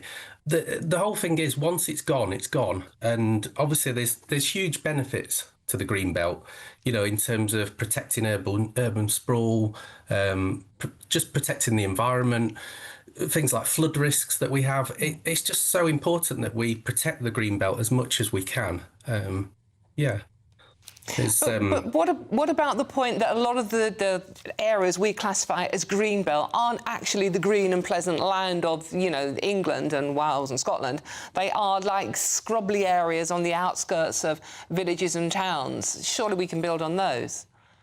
Yeah, well, I do. I agree with the whole grey belt of scrublands and disused like car parks and garages and things like that. Absolutely. But I mean, myself here in Rugby, we're going through a local plan, and the villages around us that are being proposed housing, this is green, should I phrase green belt. It really is green belt land. In the village I live in, Long Lawford, they're proposing 650 houses on green belt land. We've had flooding issues in another village I represent, Woolston. The last 2 years they've been flooded in January 24 and January 25. Now, previously it'd been 25 years before any flooding in the village there. So these are impacts of building on the greenbelt land and things that we really need to be aware of in terms of the environment and everything. So yeah, that's why I will continue to campaign to protect the greenbelt land as much as we can. But Cian, you are aware of what Simon's talking about and what he's wishing for and whatever. How would you accommodate him in any way? Well, so flood risks are already protected in planning law, and I agree with the need for clear rules. But you know, where do young families in Rugby move to if there are no new homes in the villages? Well, you see, this is the reality. This is something that people are going to have to wake up to. It's one thing saying, oh, we want to protect the greenbelt land. What do you use it for? Outside walking your dog or whatever. And where are you going to put all these families with this growing population in the country? Yeah, and the poll that was released today is quite interesting because it shows a vast majority of people want to have access to the countryside. Yeah. And if you look here in England, actually, not that many people have access to countryside. You know, if you go north of the border to Scotland, you've got the right to roam, whereas much of the countryside is just private land that you or I don't get to enjoy. Just put that point very quickly to Simon. Simon, what do you say to young families in your area that don't have homes? Yeah, absolutely. As I say, I do agree that homes need to be built. Obviously, the government have made this point that we need to build 1.5 million houses. It's just building them in the right places. Now, I mean, as I say, in my village itself, I've seen a massive growth in the last 20 years. We've gone from a population of about 2,800 to approximately 5,000. Now, what I'm saying is this next proposal will push us up to around 7,000. Now, when does a village not become a village anymore? And when our community's lost in that respect. Now, I've got another example. So here in Rugby, we've a site called Holton. So it was a former mast site. Now we've so far 1,700 homes have been built on this site, which is going to lead up to 6,000 in total. Now, here we've had a secondary school, a primary school with another one on the way, proper link roads and planned district centre. So these are all funded through the developers. So we've got a company called Urban and Civic. They kind of run the site overall and sell off plots of land to different developers. Now, this is part of what we're saying is this whole, what we're being proposed here, and I think across the country, is this dispersal strategy of, you know, a few properties in villages on all the green belt here and there, but it doesn't bring that funding with it for all the infrastructure that's needed. Well, just looking at the survey, and it says overall the survey found 89% of people in Britain, including 92% in Scotland, feel that it is important that the countryside is protected for future generations. Gentlemen, thank you both for your contributions this morning. We've got to leave it there. Thank you, Cian Emerson and Simon Ward. Thank you. And lots of you are getting in touch over that subject as well. Many of them disagreeing with you, Eamonn, saying we do need to protect the green belt. That's a standard answer. You know, I'm sitting listening to Cian. Cian's coming up with reasonable suggestions and things you've got to face reality with. People just go, oh, I want it all to be green and lovely and whatever. So what do you do? Where do you put all the people that are hanging out of flats all over cities in the country and have nowhere? I mean, there's just a whole generation of young people that just don't have anywhere to live. Lots of people are also saying, who are these new homes being built for? Are they being built for many of the migrants coming over here? It's young British families that are still suffering. But lots of you are getting in touch. Justine says we've already lost 75% of green farming land within our area. Pockets of the UK with large green areas become overbuilt. What are you going to do when that's poor infrastructure? More brownfield land site needs to be used. And I think everyone would agree with that one. I think we'll all agree with that too. Yeah, no, absolutely. But, there we go. This country is in a state of chassis. state of crisis, absolutely. And the more we've talked today about fly tipping, we've talked about littering, we're talking about the lack of housing, we're talking about building on Greenland here. What a blooming mess it all is. We're going to take a break, back right after this.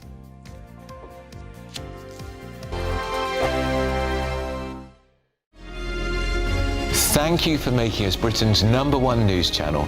Together, we have built something truly extraordinary.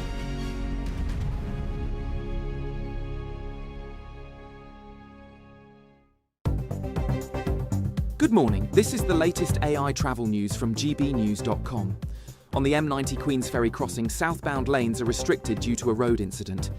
The M4 eastbound is slow from junction 24 at Coldra to junction 23A at Magor due to congestion. In Warwickshire, the M42 southbound between junction 9 and junction 8 has a crash, closing one lane, expected to clear before 8 this morning. In Kent, the M20 westbound between junction 3 and junction 1 has an accident with lane closures, easing before 8 this morning. And on the trains, Chiltern Railways is disrupted between Aylesbury and London Marylebone. For more travel news, go to gbnews.com. Bold. They are under no illusion. Ray. Are you a human trafficker? Boundless. I've had enough of the nonsense, and I'm not afraid to say it. Don't get this on the BBC. Every weeknight, I tear through the headlines. The smell of gasoline. Should we be worried about it? From Westminster madness to cultural war chaos. What I'm going to do now is they are throwing things out the car as we speak. Get ready, Britain. Here we go. Patrick Christie's tonight, weeknights from 9 p.m, only on GB News, Britain's news channel.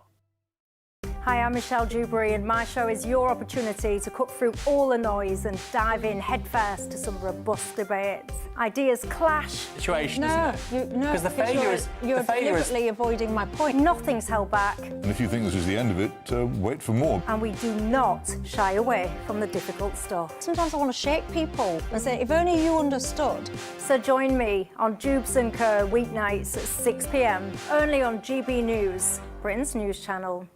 Westminster, the ultimate clique. And you're fighting like rats in a sack. But here on the Camilla Tominey Show, we ask the questions the establishment media is too scared to ask. OK, let me ask you a straight question, because I know you're a straight-talking politician. Whether it's net zero, illegal immigration or law and order, nothing is off-limits. You had the power then. Yeah, as I and say, now you've lost it. That's the Camilla Tominey Show, a politics show that's fearless. But no, let me finish my question if you don't mind, because it is my show. Sundays at 9:30, only on GB News, the People's Channel, Britain's news channel. Britain deserves a newsroom that puts the facts and your voice first. Well, and that's what you get on GB News. Lively debates, lively conversation. And we're not afraid to hold power to account. And each other. So join me, Andrew Pearce. And me, Miriam Gates, for Britain's Newsroom, weekdays from 9:30 on GB News. You know, one of the things I want to talk to Aidan McGee about this morning, yesterday was deadline day with transfers in the English Premier League or Football League, well, whatever. Premier League, yeah. Premier League. And it was a bad day for business. Aidan, why? It was. I mean, look, it used to be such a keenly anticipated day. We'd see tens of millions of pounds changing hands. We did see some money change hands, don't get me wrong. Crystal Palace got through the signing of Jorgen Strand-Larsen from Wolves for £43 million, rising to £50 million. Now, that's a record deal for them. But in terms of the actual day itself, I mean, I think there's a variety of reasons why it's not what it used to be. Don't forget, I covered 20 of these consecutively in my previous jobs, and I'm amazed I recovered from some of the hypothermia I got on some of those days, because it really was, particularly the January one, it was really testing from that point of view. But if I look back at how it used to be, there used to be a lot more business done on the day. And so I don't think the 7 p.m. deadline helps. Usually there's a bit more drama when it's kind of 11 o'clock at night, midnight, that kind of thing. We didn't see any deals done prior to 7 o'clock yesterday, because you don't have to complete the admin until after 7. So I think that takes away from some of the drama. Also, do you really want to be the pantomime club on deadline day. I covered QPR in 2013 when the Peter Odemwingie thing happened, when he turned up at the ground expecting to get into the club and do a move when the club weren't aware of his arrival, and it turned into a complete farce. If you're scampering around, Eamonn, doing deals on deadline day, trying to sign this player, trying to do a loan for that one, get that one out of the door... But is a loan regarded as a deal? Yes, without doubt, yeah. It's regarded as a deal, but there's not money change hand. But, well, there will be, because there'll be loan fees involved and there's a commitment to wages, etc. But do you really want to be that club who, when to all intents and purposes, from the outside looking in, it looks like you're run as a complete circus. You know, a complete shambles. You're running around giving pizzas out to the biggest amount of money spent was a Liverpool signing. Yes, but that money's not going to be transferred until the summer, so it doesn't really... Although the deal counts, the money doesn't count. So they've made a promise to pay 60 million quid to, how do you pronounce that? R-E-N-N-E-S? Rennes, yeah, Jeremy Jacquet, centre-back, yeah. So they're going to take him but not pay the money until the summer. £60 million it's in the total. But also...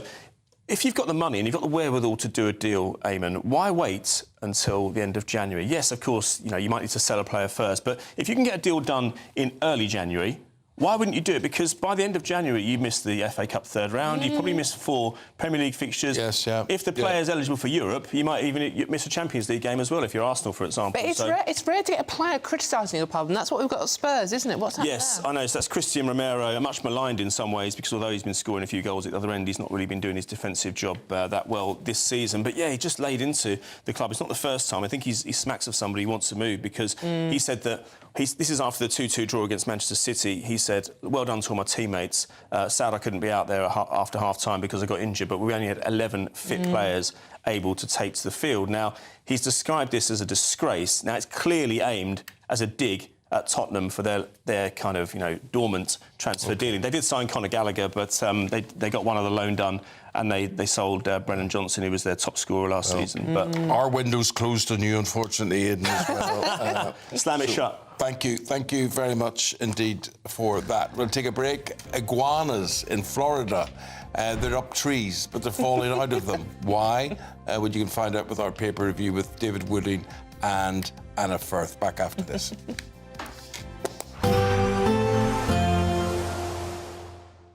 Can't wait to get in that sea. Lovely and warm. Just like the feeling of having great travel insurance. All Clear Travel Insurance sponsors GB News Travel Destinations Forecast. Whilst the weather on Wednesday will be warm and mostly dry in Greece, a lot of unsettled weather will remain elsewhere, especially Spain and Portugal, where there is the very serious risk of significant river flooding by midweek. More wet and windy weather on the way, some rivers reaching more than 100-year return periods. Wet weather also to speak of for Italy, but it's warmer than average throughout Greece. All Clear Travel Insurance sponsors GB News Travel Destinations Forecast.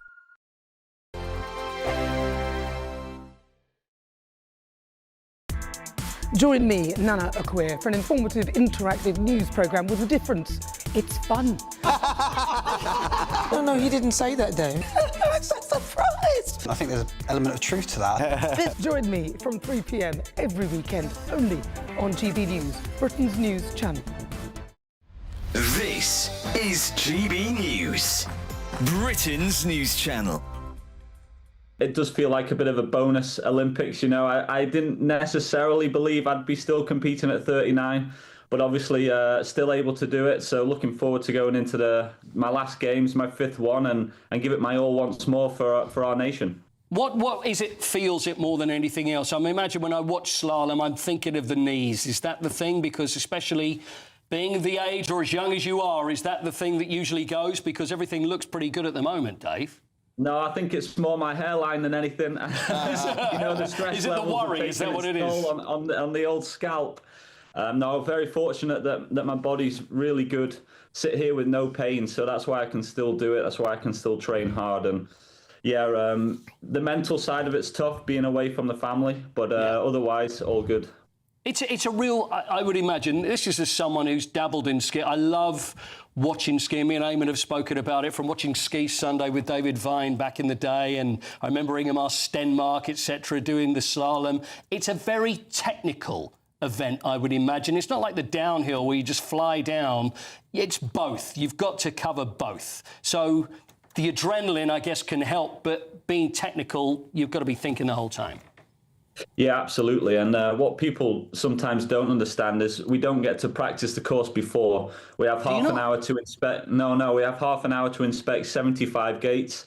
We have to memorize all the terrain, all the different obstacles along the way. And then we have to race it full gas from the first time we push out the gate. So it's very mentally demanding. And I call it the intensity of focus. That has to be absolutely on point. GB News, the People's Channel. No matter the state it's in, this is our nation. Join me, Jacob Rees-Mogg, for a genuine, honest discussion on where we have been, where we are going, and where we are with the people who set the direction. Tune in to State of the Nation every Monday to Thursday, 8 to 9 o'clock. Only on GB News. Britain deserves a newsroom that puts the facts and your voice first. Well, and that's what you get on GB News. Lively debates, lively conversations. And we're not afraid to hold power to account. And each other. So join me, Andrew Pierce. And me, Miriam Cates, for Britain's Newsroom, weekdays from 9:30 on GB News. Well, here we've got David Wooding and Anna Firth to talk about stories making the news today. Peter Mandelson is the story making the news on the front pages today. David, what do you think about what's going on and the emails that he seems to very liberally have passed between government and Epstein? Well, this is, really not the end of the story for Mandelson. He's had to resign twice from government and once as the ambassador to the US. Questions not only asked about him, but now Keir Starmer about why he appointed him in the first place. People would have, we had a perfectly good ambassador in Washington. But Mandelson is now under a lot of threat. All his background is being looked into. And I famously remember him just after Labour got into power in 1997, saying that they were rather relaxed about people being filthy rich within the Labour Party. And, of course, all this business about him accepting, £75,000 from Epstein. Yeah. He couldn't even remember whether he received it or not. What it was for. Yes. I mean, how the heck does that come into your account? I mean, if I got £75,000, I'd know about it. I wouldn't go, oh, not as far as I can remember whether I got that £75,000, you know? Yeah. Well, what I find so despicable about Mandelson is that there are real women and girls who've been exploited by Epstein over many, many years. They're the victims in all of this, and yet he's trying to make himself the victim. Only a week ago, saying, oh, I was too trusting of Epstein. No, you weren't. You were giving away our government's secrets. And maybe in return for reward, in terms of the $75,000, maybe not, but maybe that is the case. Anna, how do you feel about these local council elections that are coming up or not coming up in many places? Is this something for us to particularly get annoyed about or not? Yeah, no, I absolutely think we should, because I don't think that democracy belongs to any particular council leader. Democracy is for everybody, and democracy should happen, and it is happening in Southend, where I am, and it is happening in Essex. But in too many councils, and I have to say the vast majority of them are Labour councils, they have cancelled elections because they are running scared of the electorate. And no politician, you're only put there at the whim of the people who vote for you. You cannot turn round and say at the end of 4 years, oh, sorry, actually, I want to stay on, so I'm not going to give you the vote. No, that's not how it works. People should get the vote, the election should go ahead, and Starmer should have said to these councils, you're holding these elections. The thing that surprised me about elections is how few people vote in them.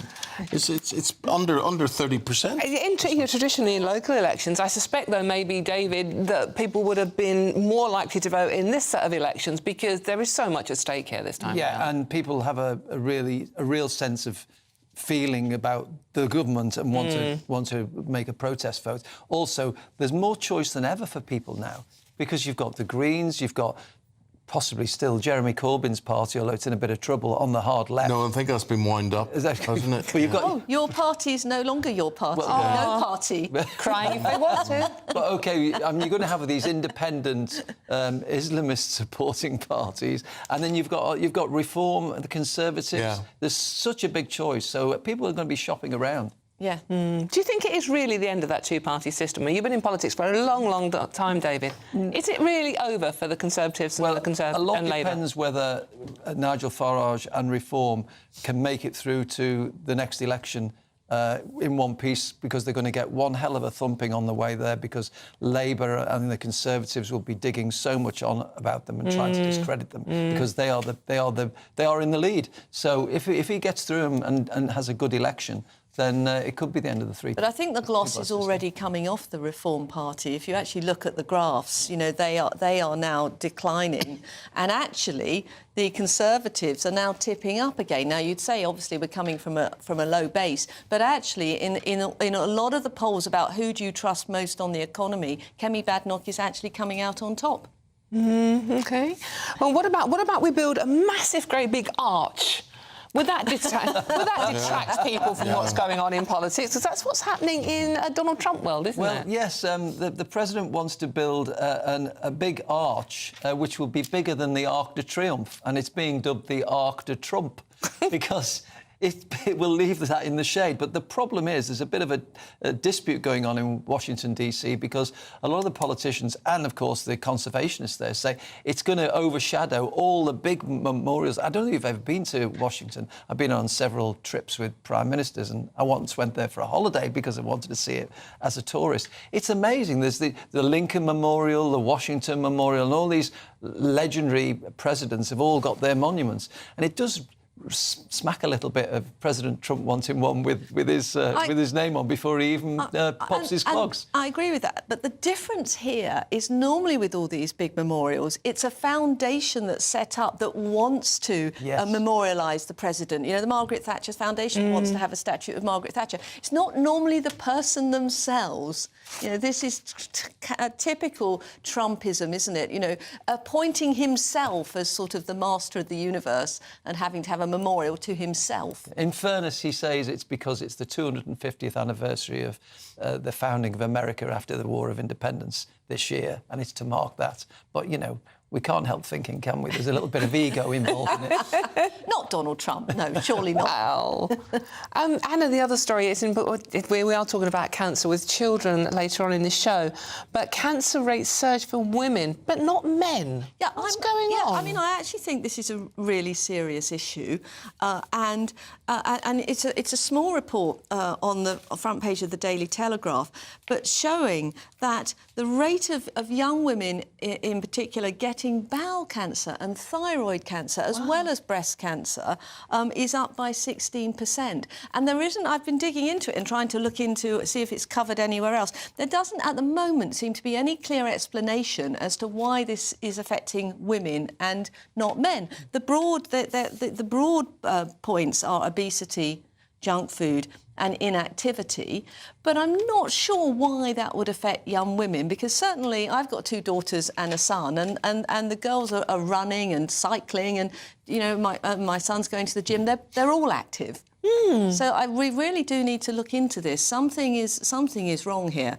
And if you actually look at under 50s as a whole, we've now got 35,000 people under 50s getting cancer every day. That's 100 relatively young people under 50. I still say that's relatively young. It is. Getting cancer every single day. So this definitely needs to be looked into more. It's really worrying, isn't it? It is.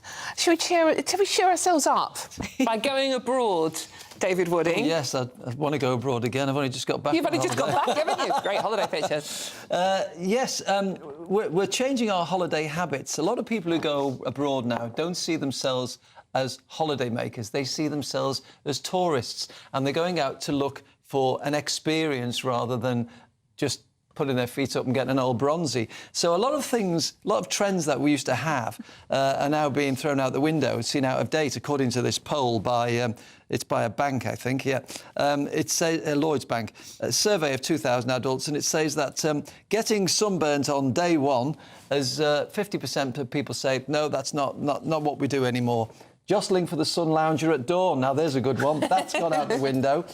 Sitting by the hotel pool all week. No, we go out doing experiences.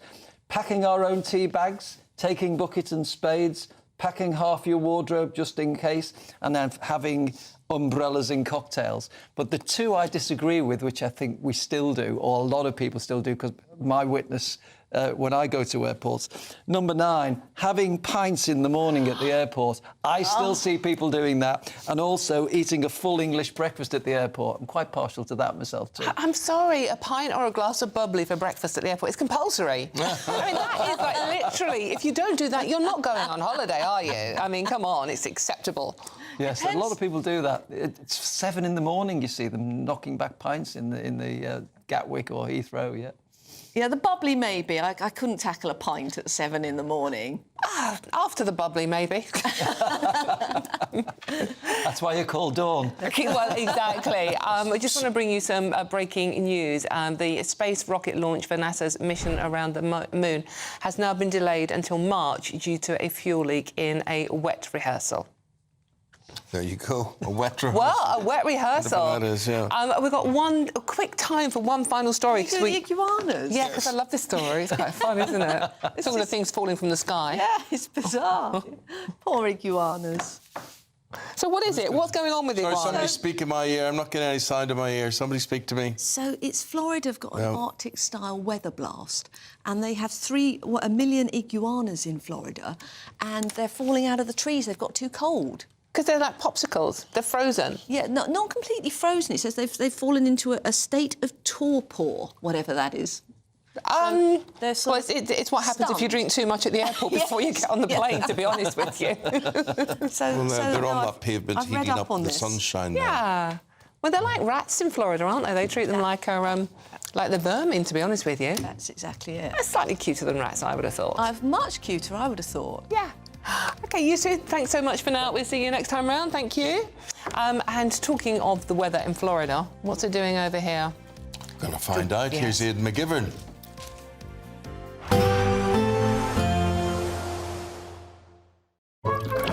Warm and cosy, with a chance of zero visibility. Boxed Boilers sponsors the weather on GB News. Hi there and welcome to the latest update from the Met Office for GB News. A wet start in the south, but it's also going to turn colder across northern and eastern parts of the UK through the day, and that means there will be some snow in places by the end of the day. Actually, we start with snow across eastern Scotland, mostly over hills. There'll be some sleet and snow showers additionally for parts of Orkney and Shetland through the day. But it's all rain further south, and it's certainly a damp start to the day for many areas, although the more persistent rain moves north and turns more showery across the southwest. Mild here. Elsewhere, it's going to feel cold with a raw east to southeast wind. And that wind will bring even colder air in overnight. So as the main band of rain progresses northwards, we're going to see some snow in places by dawn. At first, it's hill and mountain snow across eastern Scotland, but that's likely to come down to much lower levels overnight. Northern Ireland, a damp start to the evening, but the more persistent rain at this stage is across Wales, the Midlands, East Anglia and the southeast, pushing into the Pennines, the Peak District, where there will be snow falling on the peaks. And that snow tending to settle on higher parts of Wales and northern England, but it will come down to much lower levels for eastern Scotland by the end of the night. We're talking about a little bit of patchy wet snow and sleet right down below 100 metres for eastern Scotland, but more significant lying snow above 200 metres, 5 to 10 centimetres by dawn. So a wintry scene for parts of eastern Scotland, especially over higher areas. First thing Wednesday could be some disruption on some of the higher routes. But that snow level will rise through the day. Milder air is moving up from the south, turning much of the snow back to rain. Northern Ireland, much of Scotland, a damp day to come, but brighter skies for England and Wales, some sunshine in places, particularly towards the southeast, feeling a little bit milder. warm and cosy, with a chance of zero visibility. Boxed Boilers sponsors the weather on GB News.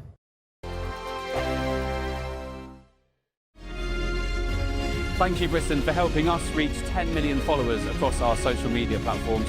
We're truly honoured to have your trust, one follower at a time.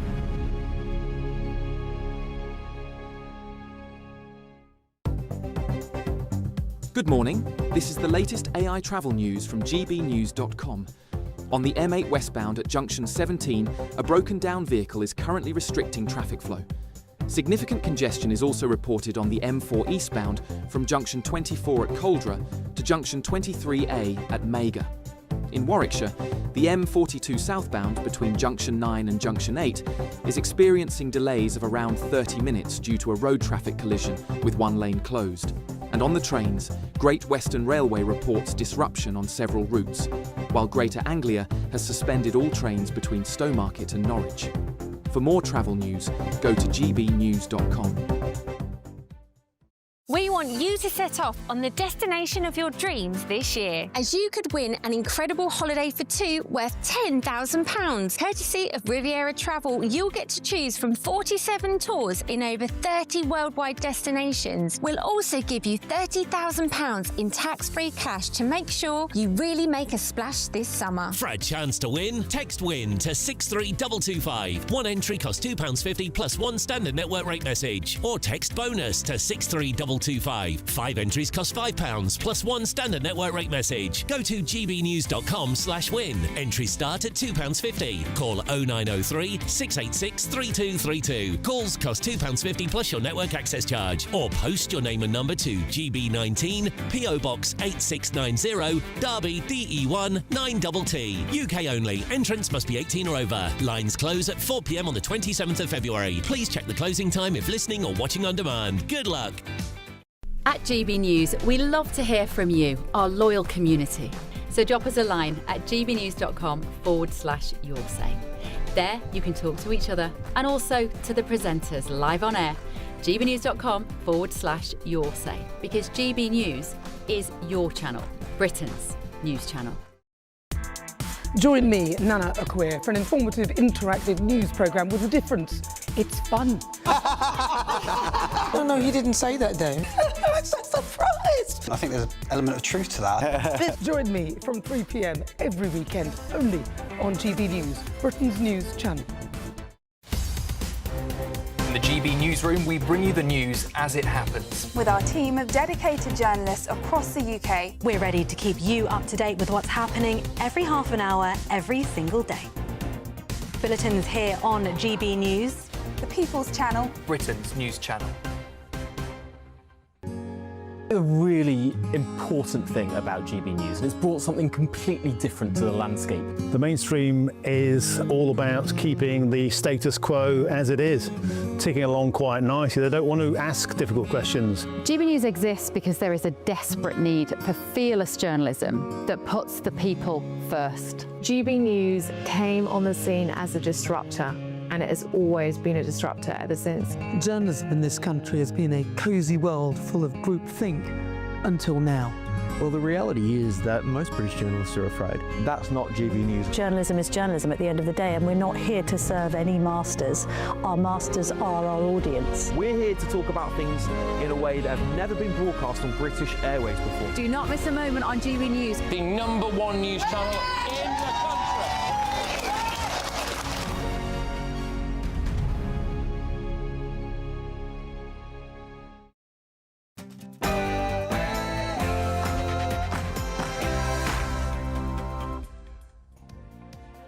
Good morning to you on this Tuesday morning. Lord Mandelson repeatedly leaked confidential government information to Jeffrey Epstein. Yes, the Met Police are now investigating the latest shocking revelations in the Epstein files, showing potential misconduct in public office.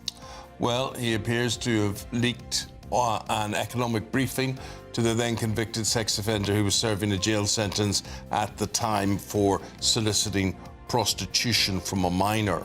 So as senior figures from Britain's political establishment face mounting scrutiny over who knew what and when, which heads will have to roll, if indeed any? Also no escape for Andrew Mountbatten Windsor this morning, as a second woman alleges she was sent to Britain by the paedophile financier for a sexual encounter. And today the government announces that families with children who have cancer will have travel costs covered under a new £10 million government scheme. Later in the programme, we'll be speaking to a family who are now launching an urgent appeal to get their daughter leukemia treatment. Fly tipping, soaring.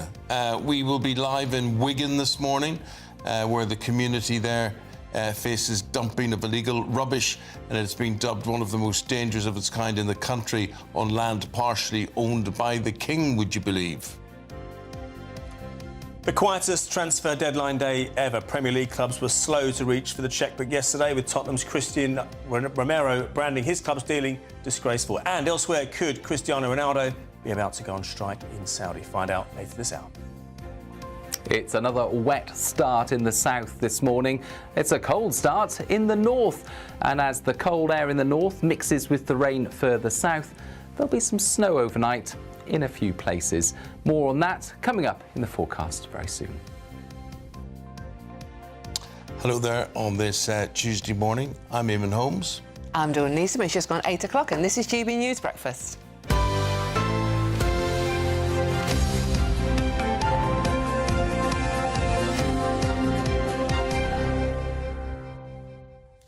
This morning we're learning that Reform UK and the Scottish National Party have reported Peter Mandelson to the Metropolitan Police after emails suggested he forwarded internal government information to Epstein, and the police are confirming, Emma, that they are going to investigate this. And potentially could carry a life sentence for misconduct in public office. So this is it's a biggie, shall we say? It's remarkable, really, it's just the sheer scale of this leak. Some of the things that have been revealed, obviously not just in relation to Mandelson, but that is the big story on all the front pages today. Particularly given that he had previously said effectively that because he's a gay man, he wasn't privy to the sort of deviance of Epstein, who's obviously a very close friend of his. But in this leak, it also includes from 2010 an email where he jokes that he says, when we say wife, we don't mean 20 years old and Russian. So he's obviously aware of Epstein's penchant for younger women, if that's the way that you could put it slightly euphemistically, and also made a refer to coming to St. Petersburg for tasty models and dancing. So he was obviously aware that there was something wrong with Epstein in terms of his taste in women. So, but then the defence that, well, I'm gay, I didn't notice any of this going on, just doesn't hold any water whatsoever. Well, yeah, we've seen gay commentators saying, this is a ridiculous excuse and not to bring your sexuality into this. But I mean, it's quite clear that they had a very cosy relationship, enough that he was willing to blur the lines between private things that he was privy to, private information that was highly sensitive in terms of the UK market at the height of the economic crisis when people were losing their homes. And he's leaking this information to someone like Epstein and then ends up being appointed to this role as envoy to the US. I mean, it's remarkable. Well, Emma, we got to lose you, unfortunately, at this stage because we're joined now by Alex Burkhart. Alex is the Shadow Chancellor of the Duchy of Lancaster, and you were sorry about you having to stand out there in the rain, Alex, this morning, but you were in fine voice yesterday in the Commons criticising Mandelson. Where do you stand? Just outline to people, what do you think should happen to this man? Oh, look, it's very good that the police are investigating. It looks like he totally abused his position in 2009 when he was leaking market-sensitive information to his rich associates. And I'm very, very glad that the Met Police are looking into it. And I think there are two other things, Eamonn. The first is, why on earth was this man appointed as our ambassador in the first place? I find it very difficult to believe that the vetting process that the government had in place didn't pick this up. People knew that he'd been friends with Epstein for a long time and maintained his relationship, way past the point when Epstein had been convicted. who made the call to appoint him anyway? The government just needs to produce those documents, produce the documents the Prime Minister saw, produce the documents the Prime Minister's team saw. Stop hiding, let's get it all out in the open. And then the other thing that I think hasn't been talked about nearly enough is what was Mandelson doing whilst he was in Washington last year, whilst he was our ambassador. If he behaved like this when he was last in government, then there's every chance that he was doing the same thing when he was in Washington. And as I mentioned in the Commons yesterday, we know that in February last year, he introduced the Prime Minister to a massive American data company that had been one of his clients at Global Counsel in his company. So I just think there's a lot more to unearth here. Do we have to question even further now, Alex, the Prime Minister's judgment in many areas, but in particular over this? Yeah, absolutely. I mean, look, I'd say people knew that Mandelson had this friendship with Epstein. Why on earth didn't they dig into it further? Or did they dig into it further and decided that they were just going to brush this under the carpet? Look, ultimately, somebody needs to take responsibility for the fact that Mandelson was sent to Washington. And at the moment, nobody in the Labour government is taking responsibility. Surely the buck stops at the top. Starmer's the boss. But he wasn't the only one involved in that decision. Always, absolutely. Yeah. I mean, how many people would have been involved it's possible in that decision? That some of his... Yeah, it's very... what will have happened, and I used to work in Number 10 quite a long time ago, what will have happened is, obviously the Prime Minister gets some advice and then he signs it off. But the people who decide what advice goes to him, what advice goes into his box, are obviously the people in his private office and his Chief of Staff. And if we get to see the documentation that the Prime Minister saw and it doesn't have the right detail in, well, then they will have very, very serious questions to answer. So what sort of thing happens next, Alex? I mean, I would have thought if Mandelson would do the honourable thing, he would resign his lordship straight away. Is he going to be forced to do that? Can he be forced to do that? Or should he just resign it? Yeah.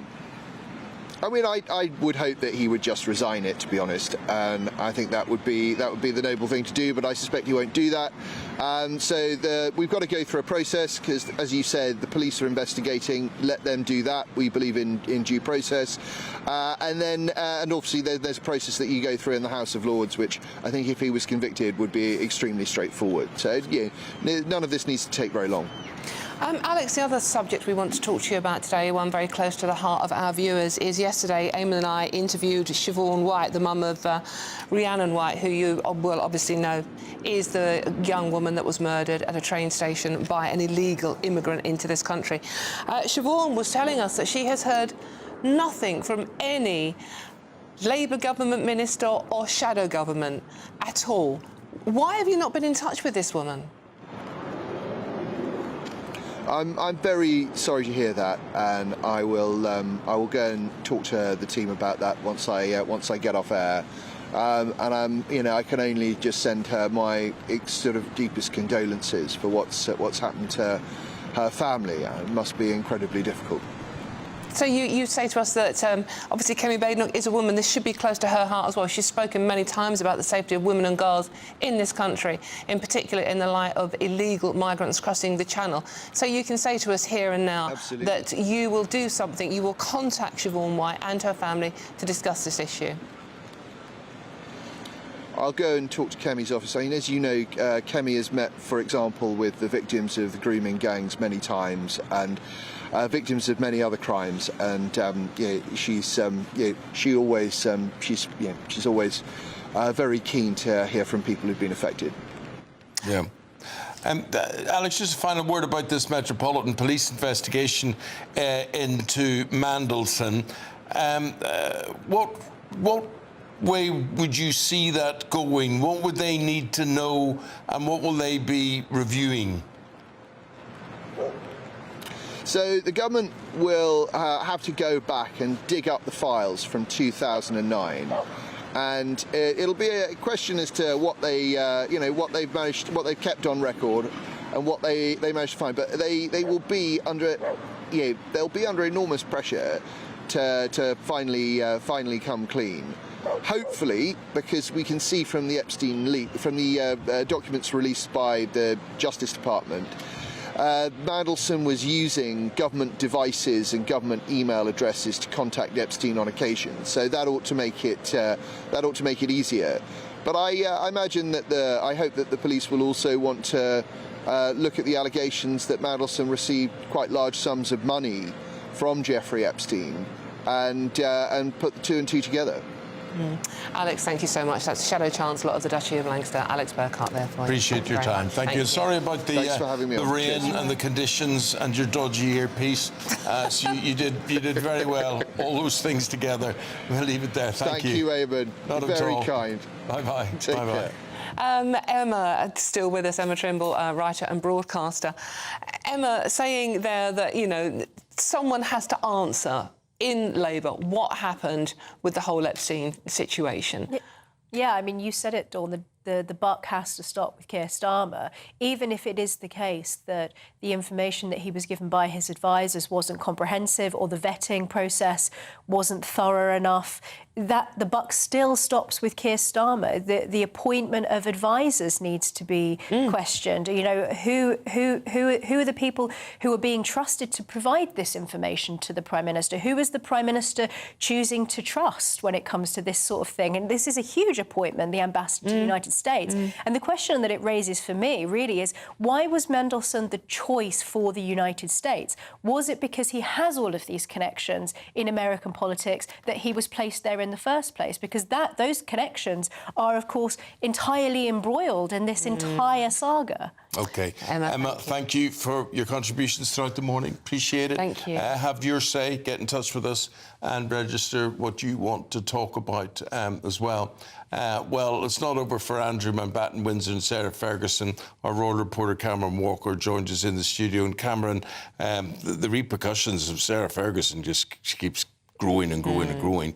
Her charity, Sarah's Trust, for instance, has announced it will close for the foreseeable future. Yes, they have. And the spokesperson for the charity last night saying this is not in response to the new tranche of emails that's been released by the US Justice Department. They've been discussing perhaps closing it for a number of months. But nonetheless, of course, it is coming at a time where Sarah Ferguson, clearly, according to these emails that have been released, was in contact with Jeffrey Epstein when he was in jail for child sex offences. More emails appear to show that she took her daughters, Beatrice and Eugenie, to see him 5 days after his release. And, of course, a lot of people are going to be questioning, why would you remain in contact with a convicted paedophile when you have two young daughters yourself? And why would you take them to see him? I'm sorry, I can't get my head around that. I mean, only she can answer that, Dawn, can't she? But it's and what about the friendship? I mean, is it just Andrew? Is it Andrew and her? Was she friends with Epstein separately? Well, it appears to be separate. Of course, they were long divorced, although they were living in Royal Lodge. But let's remember, Royal Lodge is a pretty big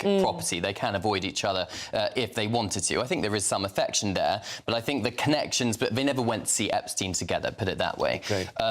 Andrew, of course, has been separately accused. A new woman has come forward to alleging that Epstein trafficked her to Royal Lodge to have sexual relations with Andrew. Now, of course, Andrew denies all allegations of wrongdoing, and there's no investigation into that whatsoever. And this woman at the time was an adult, unlike Virginia Giuffre, who alleges that she had sex with Andrew when she was 17 on 3 separate occasions. Andrew, of course, has completely denied that has happened. But it's some of the gushing emails that Sarah had sent to Epstein as well, calling him the brother I always wished for, signing off at one email with "I love you" and also "marry me." Now, giving Sarah the slight benefit of the doubt here, she did talk about that like that to everybody, but nonetheless, not everybody was a convicted paedophile, and that's the difference here. It's just so sleazy. Just quickly and finally, Cameron, how will the King be reacting to this? You've covered the royals for a long time now. This must be... I mean, Prince Philip was right. He couldn't stand Sarah Ferguson, could he? Yeah, but it's a real headache for him. I think, arguably, the King doesn't need to get involved with the Sarah Ferguson problem. She's not a member of the royal family and hasn't been for a long time. But the King's brother is still a blood relative, and this appears to be a can that is continuing to be kicked down the road, but the King's hands are tied. There's nothing more he can do. The only thing that can happen now is an Act of Parliament to legally remove the Duke of York title, because although he no longer uses it, he still technically has it. And, you know, he's being moved to a property on the Sandringham estate. We're just going to have to wait and see what happens.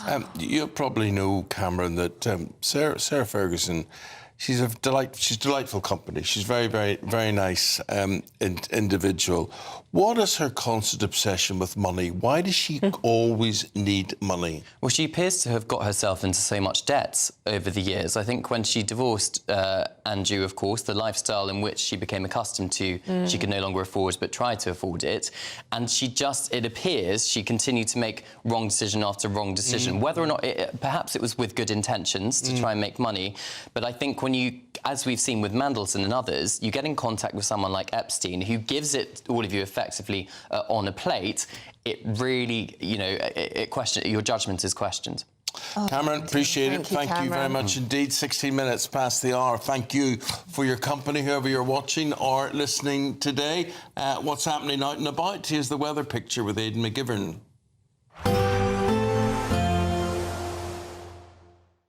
Expect warm spells with the odd rude interruption. Box Boiler sponsors the weather on GB News. Hi there and welcome to the latest update from the Met Office for GB News. A wet start in the south, but it's also going to turn colder across northern and eastern parts of the UK through the day, and that means there will be some snow in places by the end of the day. Actually, we start with snow across eastern Scotland, mostly over hills. There'll be some sleet and snow showers additionally for parts of Orkney and Shetland through the day. But it's all rain further south, and it's certainly a damp start to the day for many areas, although the more persistent rain moves north and turns more showery across the southwest. Mild here. Elsewhere, it's going to feel cold with a raw east to southeast wind. And that wind will bring even colder air in overnight. So as the main band of rain progresses northwards, we're going to see some snow in places by dawn. At first, it's hill and mountain snow across eastern Scotland, but that's likely to come down to much lower levels overnight. Northern Ireland, a damp start to the evening, but the more persistent rain at this stage is across Wales, the Midlands, East Anglia and the southeast, pushing into the Pennines, the Peak District, where there will be snow falling on the peaks. And that snow tending to settle on higher parts of Wales and northern England, but it'll come down to much lower levels for eastern Scotland by the end of the night. We're talking about a little bit of patchy wet snow and sleet right down below 100 metres for eastern Scotland, but more significant lying snow above 200 metres, 5 to 10 centimetres by dawn. So a wintry scene for parts of eastern Scotland, especially over higher areas. First thing Wednesday could be some disruption on some of the higher routes. But that snow level will rise through the day. Milder air is moving up from the south, turning much of the snow back to rain.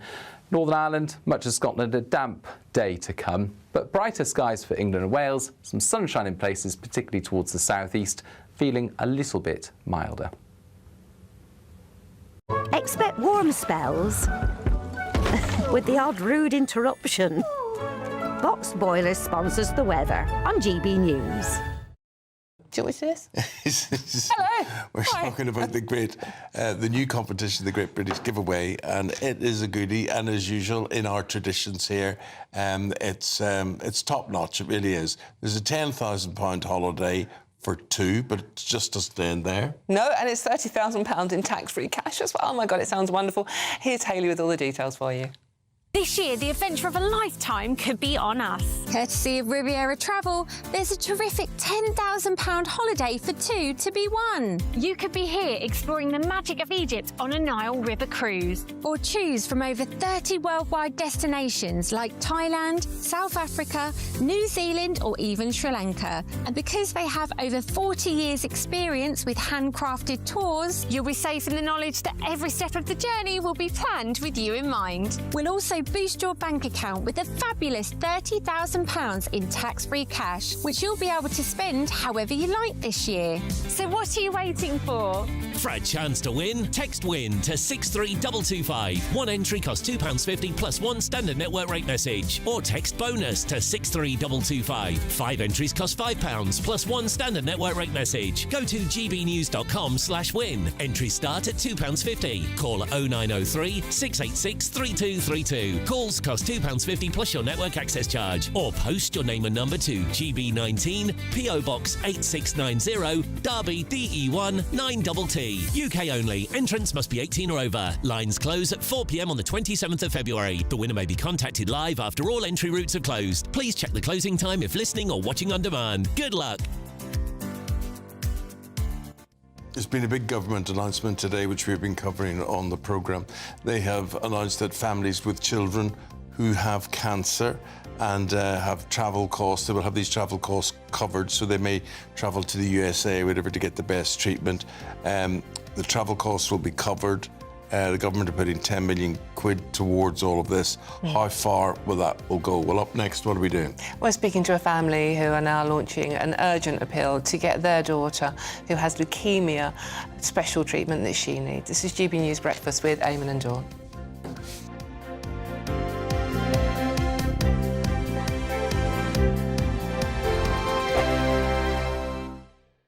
Westminster, the ultimate clique. And you're fighting like rats in a sack. But here on the Camilla Tominey Show, we ask the questions the establishment media is too scared to ask. OK, let me ask you a straight question, because I know you're a straight-talking politician. Whether it's net zero, illegal immigration or law and order, nothing is off-limits. You had the power then. Yeah, as I and say, now you've lost it. That's the Camilla Tominey Show, a politics show that's fearless. But no, let me finish my question if you don't mind, because it is my show. Sundays at 9:30, only on GB News, the People's Channel, Britain's news channel. This is GB News, Britain's news channel. I do think it's always good to think of balance, you know, like lots of water, always a glass of water after you've had some wine, but equally don't just go straight back into the habits that you had previously. If you were drinking, you know, a bottle of wine a night, let's hope not, but you know, if you were drinking a bottle of wine a night in December, maybe just start with a glass, have a pause, have something to eat, have some water. I hope that this is the reflection, you know, that people can now sort of take a bit more focused with their drinking. I mean, how good is it for you? I mean, we hear so many conflicting stories, Isabel, about what is good for you drink-wise. I mean, you know, a glass of red wine a day is good for you, and then it isn't the next week. It's very confusing. I mean, I think it is always quite good for you. There's lots of antioxidants in all wines, red, white. It's also, to be honest, great for socialisation. You know, we're in an era where people aren't socialising as much. It's a nice way of getting people talking, communicating. That is so good for you. And when you look at all of these amazing regions in the world, these blue zones, they all have wine as a massive part of their culture. And so it is important when you look at these people living until they're, you know, 100 years old. And that's the common amongst, you know, places like Sardinia. And they are incorporating their wine, but they are also doing it with purpose. They're, you know, being a bit more meditative with drinking it, and they're socializing while drinking. So maybe don't do it while you're just by yourself in your house because you're feeling a bit sad because it's ridiculously grey and dark and horrible. And so maybe that's not when you should be having some wine. You should be going out there and treating it as a beautiful piece of art, which is what wine is. Yeah, indeed. But just quickly, Isabel, how do you become a drinks professional? Oh, I mean, you drink a lot of wine, but you basically go and do lots of study. There's lots of education courses. You can take the winemaker route, so you can go and do that, or you can take more of a scholarly route. GB News, the People's Channel. No matter the state it's in, this is our nation. Join me, Jacob Rees-Mogg, for a genuine, honest discussion on where we have been, where we are going, and where we are with the people who set the direction. Tune in to State of the Nation every Monday to Thursday, 8 to 9 o'clock. Only on GB News. Well, now a subject that we've been talking about throughout the programme. We're now about to be joined by a family who've faced one of the hardest challenges a parent can imagine. Yeah, baby Melody was diagnosed with an aggressive form of leukemia when she was just 4 months old. Well, despite intensive chemotherapy, Melody relapsed, and the couple have been told their only option now is a £20,000 per month specialist drug from the United States. So let's speak to them. We've got Rachel Elizabeth there. We've got Daddy Kevin and baby Melody. Good morning to you all. Rachel Elizabeth, how is Melody this morning? She looks very well. Yeah, she is doing really well at the moment. She's very happy in herself, and we've said throughout the whole journey she's always been smiling her whole way through, so that's still the case at the moment, which is really nice. But Kevin, it's not easy for you guys, as a family. What resources have you to put into this? What's involved in giving her the... Look at her looking at the camera. Oh, bless her. She's full on Cutie. this one. Kevin, what is involved in you caring for her and keeping her healthy? It's a massive day-to-day thing, if I'm honest with you, Eamonn. We've got multiple drugs throughout the day, which we have been taught how to administer. We've had training for her NG tube. Just recently, her steroids, she was on a very high-dose steroids, and they've been reduced, and we've had to have training in case she kind of goes into shock.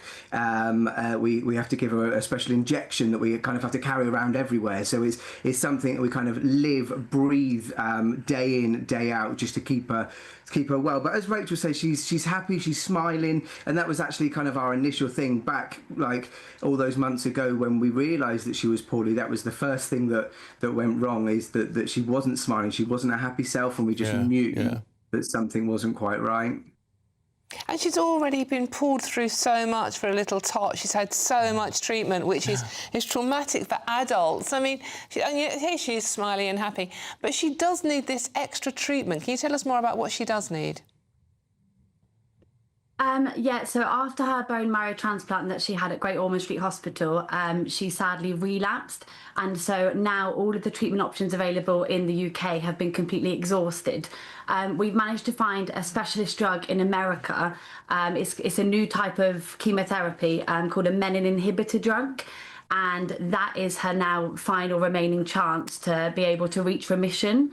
It's a drug that she would need to take long term, so she wouldn't be eligible for a second transplant for 2 years. And so this drug would be her lifeline from now until then, when we hope and pray that she'll reach a chance that she can then have a second transplant.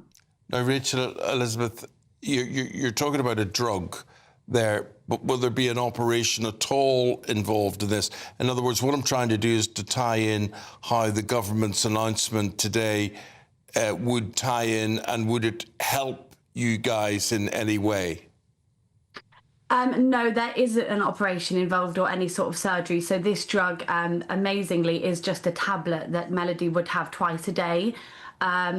So I'm not too sure how the government funding would actually help us in our circumstances. And it's quite astonishing, Kevin, that a drug that you know can help your daughter is available in America, but not available in this country. How do you feel about that?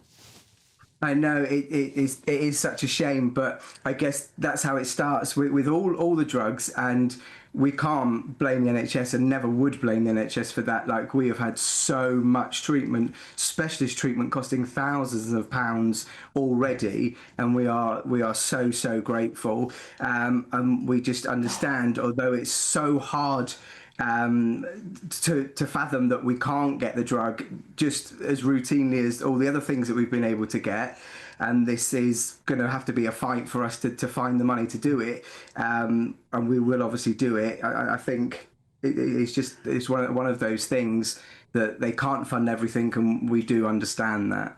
And have you started any fundraising campaign or any way of helping yourselves out with this? We have, yeah. So we did start a GoFundMe just yesterday. The cost of it is going to be over £500,000 for the 2 years that we need it. And without us being able to raise that money, Melody wouldn't be able to have the drug, just as a normal family, we don't have that money that we can just pay for it. So it's not something we can kind of start and then stop, or start and then like find the money down the line, or it's something we've got to kind of do all in one hit. And that's kind of the hurdle. We could obviously afford like the initial bit, but then going forward, it would be obviously, as Rachel says, a massive struggle. And I have to ask this question, obviously. What happens if Melody doesn't receive this treatment? As Rachel said, unfortunately, we are now palliative care.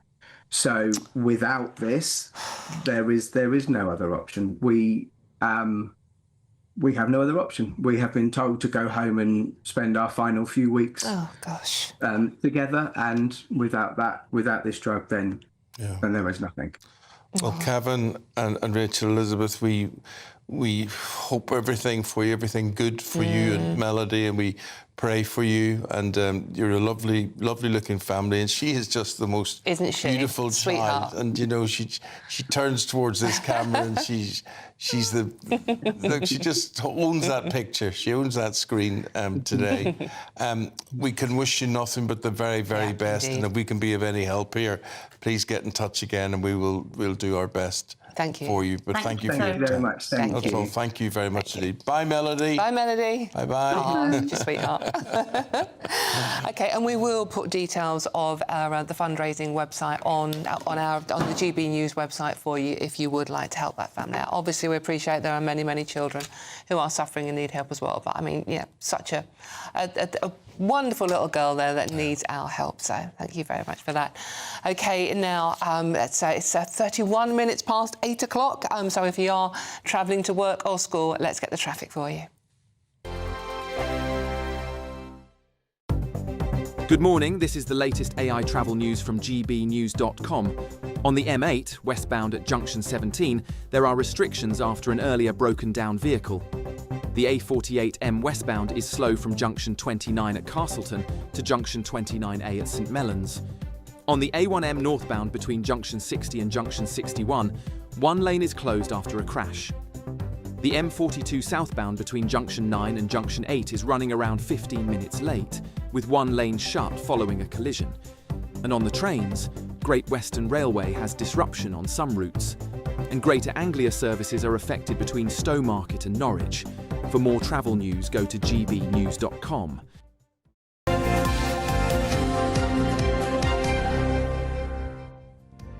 OK, coming up, we're going to be getting all the latest sport, including we're just a few days away from the Winter Olympics. Aidan McGee with him, all the details. See you there.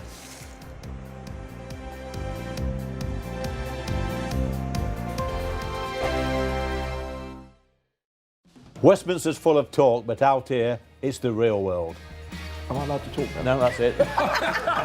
This is where it matters, real people and real lives. That's what politics is all about. The fact is Trump made a good start. No. Straight answers, no spin, and just a couple of pints. How many fingers have I got up? About 10. So join me for Lee Anderson's Real World every Friday at 7 p.m. only on GB News. The People's Channel, Britain's news channel. You want to know what's really going on in the corridors of power? Labour don't know what to do with you half the time, and that makes you quite lethal in the chamber. Get behind the headlines with Chopper's Political Podcast. Join me, Christopher Hope, as I sit down with the great and the good of British politics. We'll see where this ruling takes us. These are the stories shaping our nation. Chopper's Political Podcast, available now on all platforms. Listen in and stay ahead.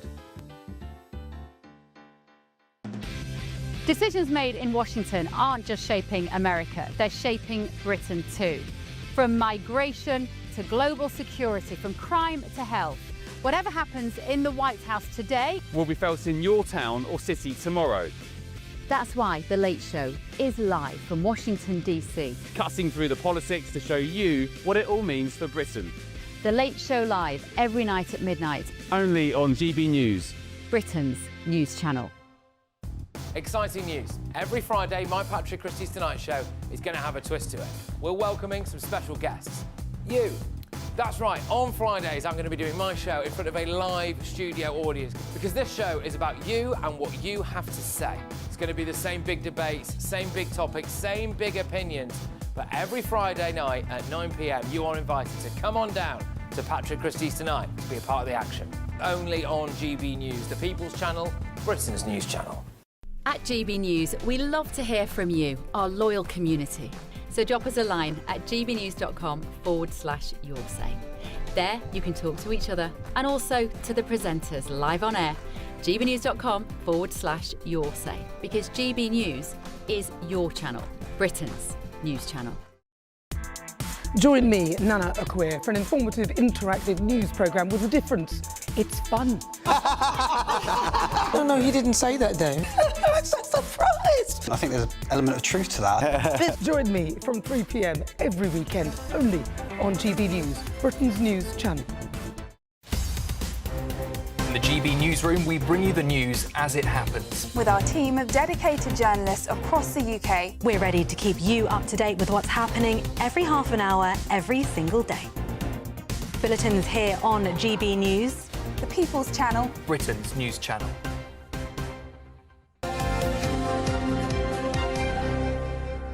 Now, some breaking news for you. Aidan McGee is not on strike with us today, but then you don't get 500,000 quid a day. I'm a fiver behind him. So who is on strike on 500,000 quid a day?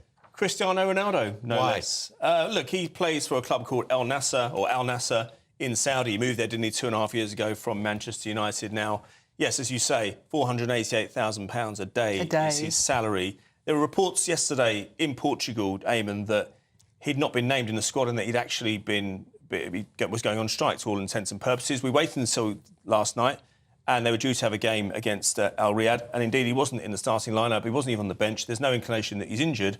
The story appears to be that he's angry at his own club's inactivity in the transfer market. Now, for those who don't know, there's a public investment fund in Saudi to invest in all clubs to make the league stronger. Two or three clubs in particular, the bigger clubs, get more money so they can spend on players. Now, is it any wonder that they're not spending, his particular club, spending on players when they're committed to paying him almost £500,000 a day? And that will be tax-free as well, because he's been there more than 2 years. Does he not join this up? Can he not see the connection? Well, you would think so, but maybe, look, when he started agitating before with Man United, it's because he wanted to move. Maybe there's a better move out there for him. The wider point, of course, is that I can see signs that this Saudi project is slowing up a little bit in terms of the football. The football's difficult to fund long-term because it's an ongoing commitment. If you want boxing, it's events. It's 2 or 3, 4 events a year. You can manage it. You can pick and choose what you want to do.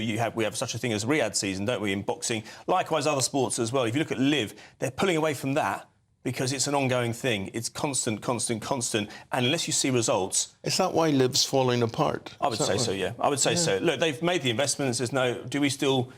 4 years on, or from when it fell, 3 years on, Are we when it still first getting started. anything out of this? Not really. Do we still talk about the European tour much more than we do about Liv? Liv's almost somewhere where the retirement folks go. Yeah. And the elite players don't tend to go. In fact, we've seen some of them wanting to come back as well. So let's see. Remember China? China was spending money big time 10 years ago, and they slowed up. Now, look, talking about spending money, yesterday was the end of the transfer window for the winter season in football. I'm just looking and thinking, what can you describe as business here or big business? Or 48 million quid for Jorgen Strand Larsen from Wolves to Crystal Palace. Fair enough. But that's about it, isn't it? Part of the problem here, Eamonn, I mentioned that the timing of the window is not ideal because you don't get great value in January anyway. I talked about how if you can get the deal done early in the window, you do that because otherwise the player misses 4 or 5 matches, and the 7 o'clock deadline doesn't add to the drama. And do other clubs want to be the pantomime club on deadline day? Another thing I'd say: look at those players. Clubs sign so many players from abroad now that we don't know who they are. We soon learn who they are. No idea. But it's identity. 10 years ago, 15 years ago, there were a lot more transactions between clubs. There are players that we'd heard of going from one big club to another. We don't see that. I'm very against all this. I'm against, the managers. How come there's no British managers, on the market about the player situation? It's not the way we supported our teams and not traditionally the way teams. What do you think of that, about foreign players? You don't mind if they're good, do you? Well, you don't mind if they're good, obviously. I mean, the thing... They're not all good. I mean, you could... Hello, I'm a West Ham fan. I do appreciate that point. But I think the thing is with foreign players, and whenever I watch West Ham, and we've got a big derby, so we're playing Chelsea like we were the other day, the players have no concept of what that means to the fans. Correct. And that is really frustrating. It's like, it's a big deal for us. There are examples as well of foreign players having to be played videos just to show the history of a fixture, so they know that if West Ham draw Millwall in the FA Cup, for example, they know there's more riding on this than just the nuts and bolts of what happens on the pitch. Yeah. I can't stand watching players hug and kiss each other before a game starts. Bring back Keenan Vieira when they used to Now we're talking. Julian Dix, I mean, that's how you play football. Christian Romero, he's unhappy, and this could get this guy into trouble, couldn't it? Yes. He's speaking out and saying he's not pleased the way Spurs responded it's not the first time. He said that there were 11 fit players on Sunday when they played Man City after he went off at half-time, and he branded the situation. He didn't name any specifics, but he said this is disgraceful. Now, that's a strong word to use. I think he'll be fined by his club, never mind the FA, because I think that how many times can you go out there and start criticising the hierarchy at your club, especially when it's relatively new. Levy didn't leave until last September, and I think, again, we talked about this with Ronaldo when he was at United, and even now, maybe he's angling for a move. Just quickly before we leave you, Aidan, it's all downhill from where Winter Olympics are due to start when? This Saturday, I think, this weekend, 6th of February. Coit's going. Yeah, I know he is, as a fan, isn't he? He's going. No, he's in the downhill skiing. He's got a jacket and everything. Does he? Oh, bless him. Thanks, Ian. Thanks for having me. We'll see a lot more of you in the next week then or so. Okay, thank you very much indeed. We're going to take a break there and we're back. We're going to talk about, have you ever seen the Trevy Fountain? Have you ever visited the Trevy Fountain in Rome? Well, obviously it was free to see, but maybe not for much longer. David Wooding and Anna Firth will have all the details on that and much more coming up after the break. Dinner under the stars tonight? That reminds me of our travel insurance. You mean All Clear Skies? All Clear Travel Insurance sponsors GB News Travel Destinations forecast.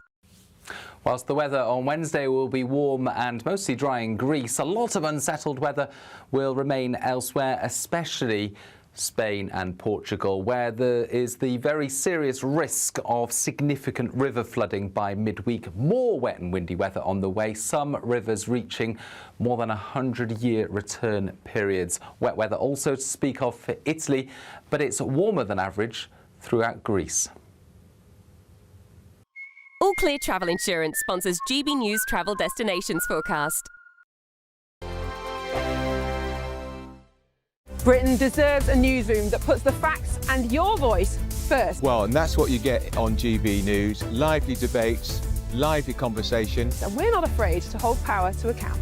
And each other. So join me, Andrew Pearce. And me, Miriam Gates, for Britain's Newsroom, weekdays from 9:30 on GB News.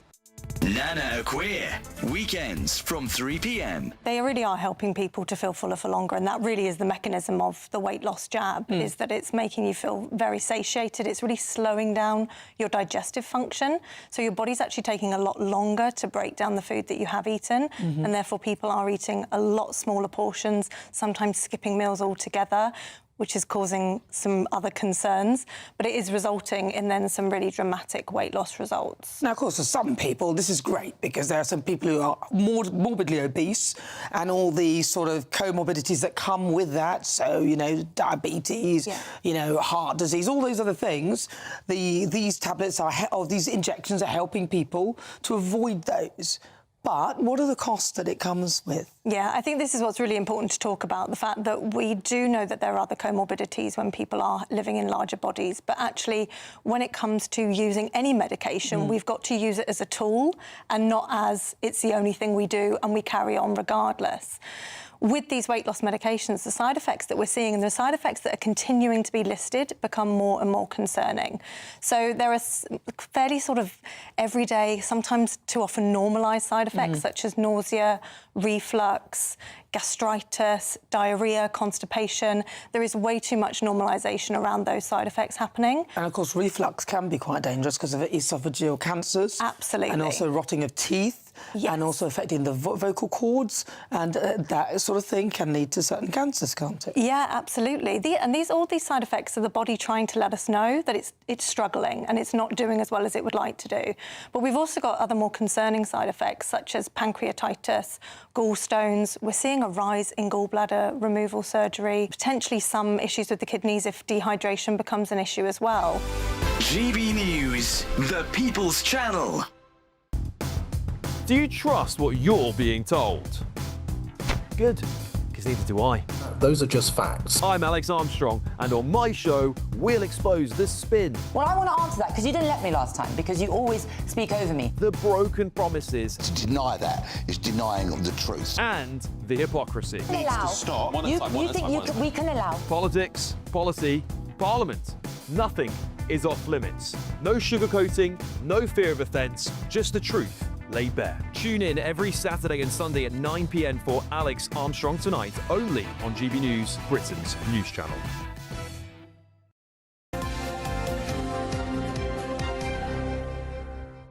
Dear God, there's so much to talk about today, and there's so much serious news about. And I'm not saying this is not serious, because if it was your bum involved, it would be quite serious. But we've got David Wood in and Anna Firth to talk about this. And the thing is, we want to speak first of all about this is a real story. And the bomb squad was called after a man got what stuck up his bottom, David? It was an unexploded bomb, it's a shell from the war. He had a seriously, this man turns up at hospital and he says, "Excuse me, I've got a problem. What is it?" They say, "There's a bomb there." Exactly. And the doctors looked at it and then realised it hadn't been detonated. Oh, so my they God. had to call the bomb disposal squad, or may I say the bum disposal squad. So it must have been a real squeaky bum time for the people in the hospital. What about the surgeon? Seriously, they had to cordon off the hospital. Yeah. And not surprised. And bring in the army. And a poor surgeon who had to operate and actually remove this live round. Well, I think I've heard it all on this show, and I've been complaining about what I've heard today. But it's unbelievable. He's 24 years of age. This was in Toulouse on Saturday. When I presume he survived the ordeal. Yes, but he is now the butt of all the jokes. Very good. God almighty. Obviously, the $64,000 question here, and I'm going to have to ask it, is I'm assuming you just fell on this unexploded bomb. I mean, it's a bit how do you explain that one? How did this get up here? Oh, do you remember those Little Britain sketches? You know, yesterday while walking along, I slipped on the wet floor and the unexploded bomb accidentally. Well, I've got friends who are surgeons, and the stories they get told. One chap had an apple up his bottom, and he said he'd put it on his motorbike seat and forgotten about it when he got onto the motorbike, and it just slipped up his bottom. But he was getting on his motorbike naked then, obviously, which not is explained exactly. And is this something that is more attractive to men than women? Well, I've never heard a story of a woman having an apple or an unexploded or a gerbil bomb up her bottom. Any case, just put your trousers on, it won't happen. Well, there's a bit slippy surfaces happen and trousers fall off, shall we? Can we talk about something else, please? What do you want to talk about? What about the Trevy Fountain? Trevy Fountain, yeah. See, this is interesting. I've been to Trevy Fountain. Have you been to the Trevy Fountain? Yes, I have, yeah. Has it been? Yeah, you know. Yes. Yes. So, what are they going to do here? How's this going to be sorted out? So this is a story about a famous fountain in Rome, which attracts millions of visitors a year, and it does get quite crowded around the fountain. And they're wondering and trialling ticketing the fountain, and people having to pay some small fee of €2, £1.73, to actually go and stand in front of this fountain and look at it. I think it's a shame. I would hate to see Trafalgar Square sort of cordoned off and us to have to go. You should be proud of your monuments, and you want to attract people to come to your city. Well, normally the money at Trevy Fountain is in the fountain. It's not. You don't have to pay it to get there, but the money's in the fountain. But I'm not sure. I mean, it's not hugely big, but I'm not sure how they would. Do they put a clock on you and say you're allowed, 2 minutes but or something? It's in some kind of piazza, isn't it? Yes. And Yeah, you it's walk a in very there, small area. And, you know, I don't know what they're going to do. They're going to have to cordon it off. Fountain. It's full of football fans jumping in. But, of course, they made that a criminal offence, I think, yes, now. They so did, you can't do that. But it is a magnificent fountain with statues all over the place. It's one of the things to see. But it is heavily crowded. And we're doing this more and more in Britain now. You used to be able to walk around a good cathedral. Now they're saying, please pay £5, £10 to get in.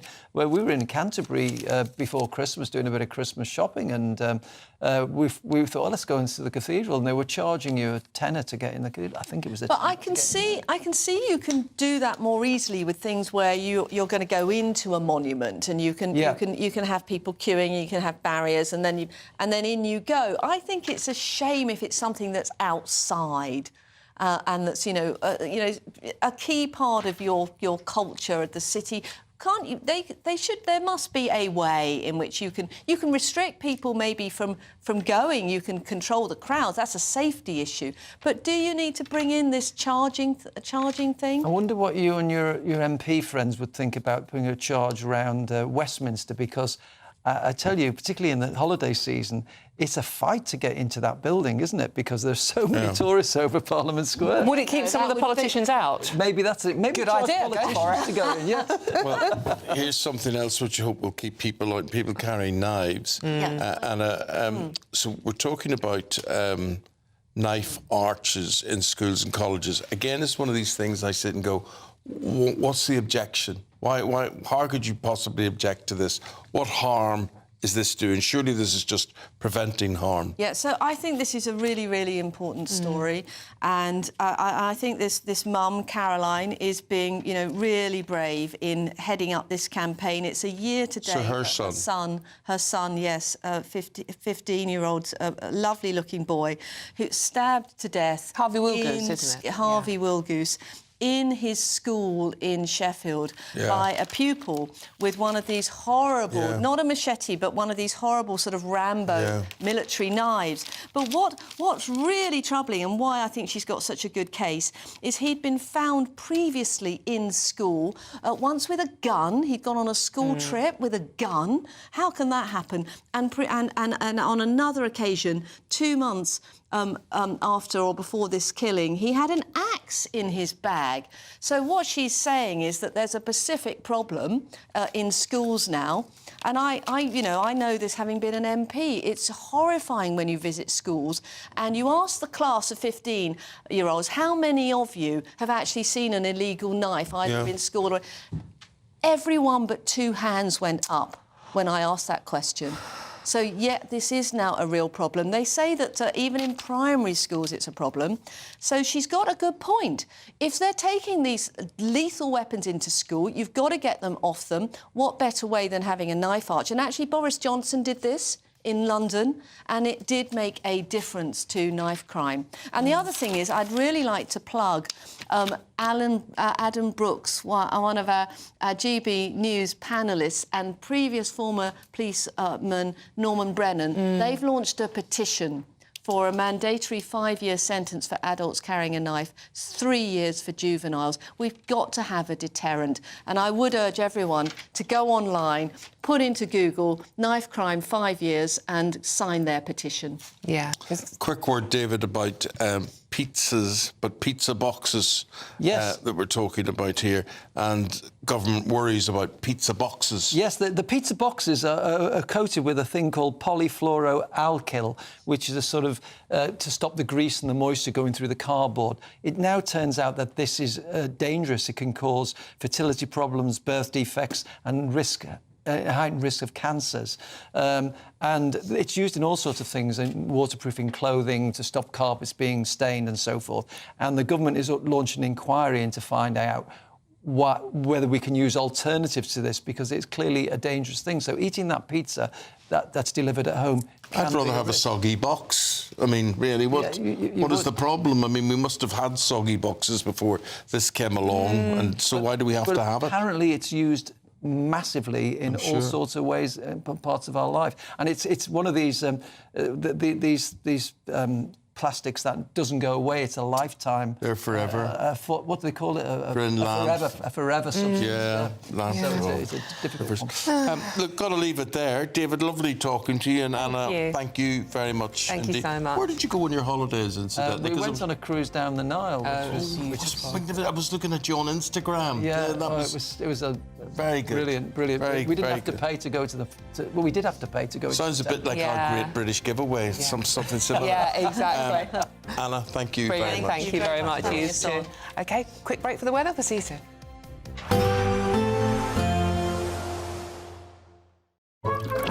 Warm and cosy, with a chance of zero visibility.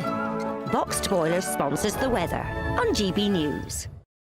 Hi there and welcome to the latest update from the Met Office for GB News. A wet start in the south, but it's also going to turn colder across northern and eastern parts of the UK through the day, and that means there will be some snow in places by the end of the day. Actually, we start with snow across eastern Scotland, mostly over hills. There'll be some sleet and snow showers additionally for parts of Orkney and Shetland through the day. But it's all rain further south, and it's certainly a damp start to the day for many areas, although the more persistent rain moves north and turns more showery across the southwest. Mild here. Elsewhere, it's going to feel cold with a raw east to southeast wind. And that wind will bring even colder air in overnight. So as the main band of rain progresses northwards, we're going to see some snow in places by dawn. At first, it's hill and mountain snow across eastern Scotland, but that's likely to come down to much lower levels overnight. Northern Ireland, a damp start to the evening, but the more persistent rain at this stage is across Wales, the Midlands, East Anglia and the southeast, pushing into the Pennines, the Peak District, where there will be snow falling on the peaks. And that snow tending to settle on higher parts of Wales and northern England, but it will come down to much lower levels for eastern Scotland by the end of the night. We're talking about a little bit of patchy wet snow and sleet right down below 100 metres for eastern Scotland, but more significant lying snow above 200 metres, 5 to 10 centimetres by dawn. So a wintry scene for parts of eastern Scotland, especially over higher areas. First thing Wednesday could be some disruption on some of the higher routes. But that snow level will rise through the day. Milder air is moving up from the south, turning much of the snow back to rain. Northern Ireland, much of Scotland, a damp day to come, but brighter skies for England and Wales, some sunshine in places, particularly towards the southeast, feeling a little bit milder. Warm and cosy, with a chance of zero visibility. Boxed Boilers sponsors the weather on GB News. Thank you to our global community for watching and listening to GB News. We're not only the #1 news channel in Britain, we're chosen by you around the world. Good morning. This is the latest AI travel news from gbnews.com. The M90 northbound off-slip at Junction 1C is closed due to essential roadworks. On the M4 eastbound, there is significant congestion on the Junction 30 Cardiff Gate off-slip. In Durham, the A1M northbound between Junction 60 and Junction 61 has a crash, with one lane currently closed. In Staffordshire, the A50 eastbound between the A521 and the A5018 is experiencing delays of approximately 20 minutes. Additionally, on the trains, Great Western Railway is reporting disruptions on several routes, while Greater Anglia has disruption between Stowmarket and Norwich. For more travel news, go to gbnews.com. This year, the adventure of a lifetime could be on us. Courtesy of Riviera Travel, there's a terrific £10,000 holiday for two to be won. Choose from over 30 worldwide destinations like Thailand, South Africa, New Zealand or even Sri Lanka. We'll also boost your bank account with a fabulous £30,000 in tax-free cash. For a chance to win, text WIN to 63225. One entry costs £2.50 plus one standard network rate message. Or text BONUS to 63225 63225. 5 entries cost £5 plus 1 standard network rate message. Go to gbnews.com/win. Entries start at £2.50. Call 0903 686 3232. Calls cost £2.50 plus your network access charge. Or post your name and number to GB19 PO Box 8690 Derby DE1 9TT. UK only. Entrance must be 18 or over. Lines close at 4 p.m. on the 27th of February. Please check the closing time if listening or watching on demand. Good luck. Westminster's full of talk, but out here, it's the real world.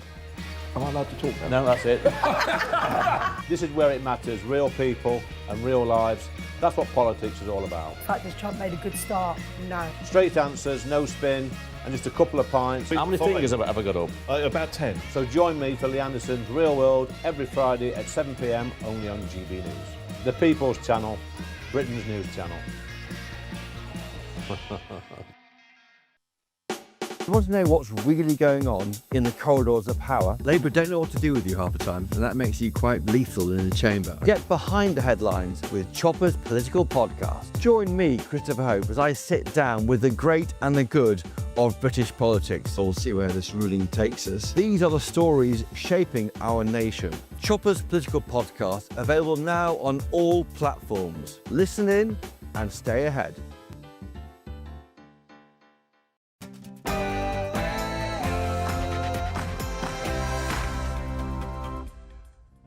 Absolutely damning. Hello there, very good morning to you on this Friday morning. Eamonn and Dawn here.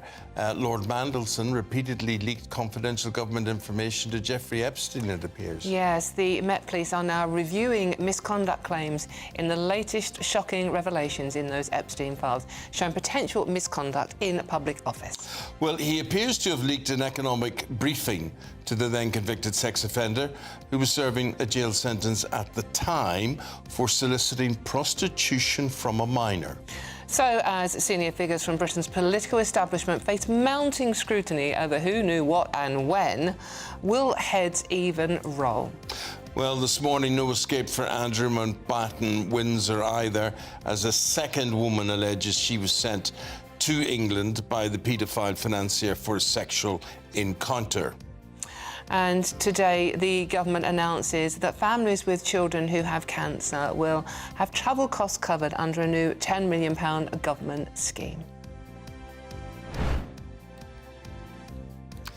This is breaking news this morning. The space rocket launch for NASA's mission around the moon has been delayed until March. This is due to a fuel leak.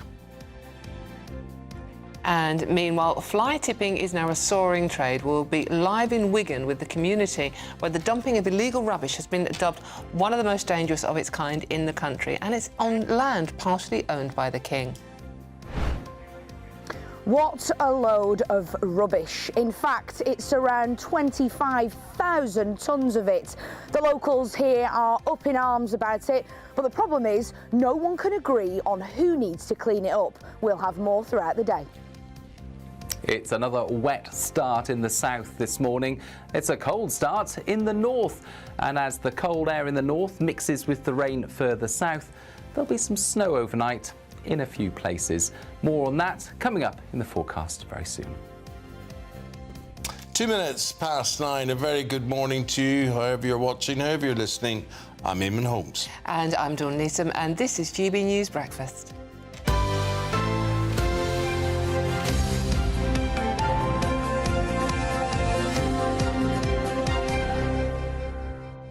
First of all, we'll say hello, good morning to Catherine Forster, who joins us in the studio, because, Catherine, this morning we're learning that Reform UK and the SNP have reported Peter Mandelson to the Metropolitan Police.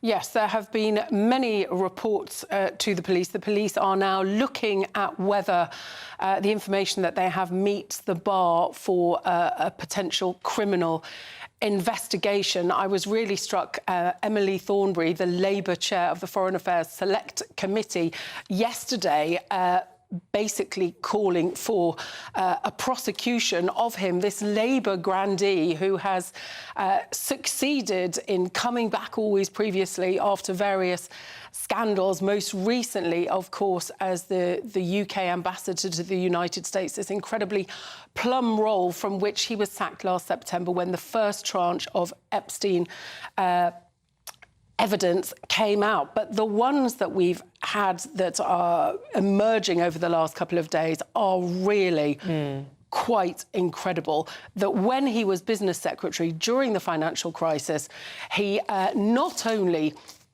called via Epstein for the boss of JP Morgan, the huge investment bank, to mildly threaten the Chancellor over the bank boss, and we know that that call was made over the proposed bankers' bonus tax. Also, he gave advance notice of a €500 billion bailout and told Jeffrey Epstein that Gordon Brown was going to stand down as Prime Minister several hours before he did. I mean, it is quite... it's almost beyond belief. So yesterday lunchtime, the Prime Minister made it very clear he wants him out of the House of Lords, stripped of his peerage. They're looking at how the House of Lords might bring forth legislation to do that. We're told that it's very complicated. Peter Mandelson might resign. Wouldn't hold your breath on that.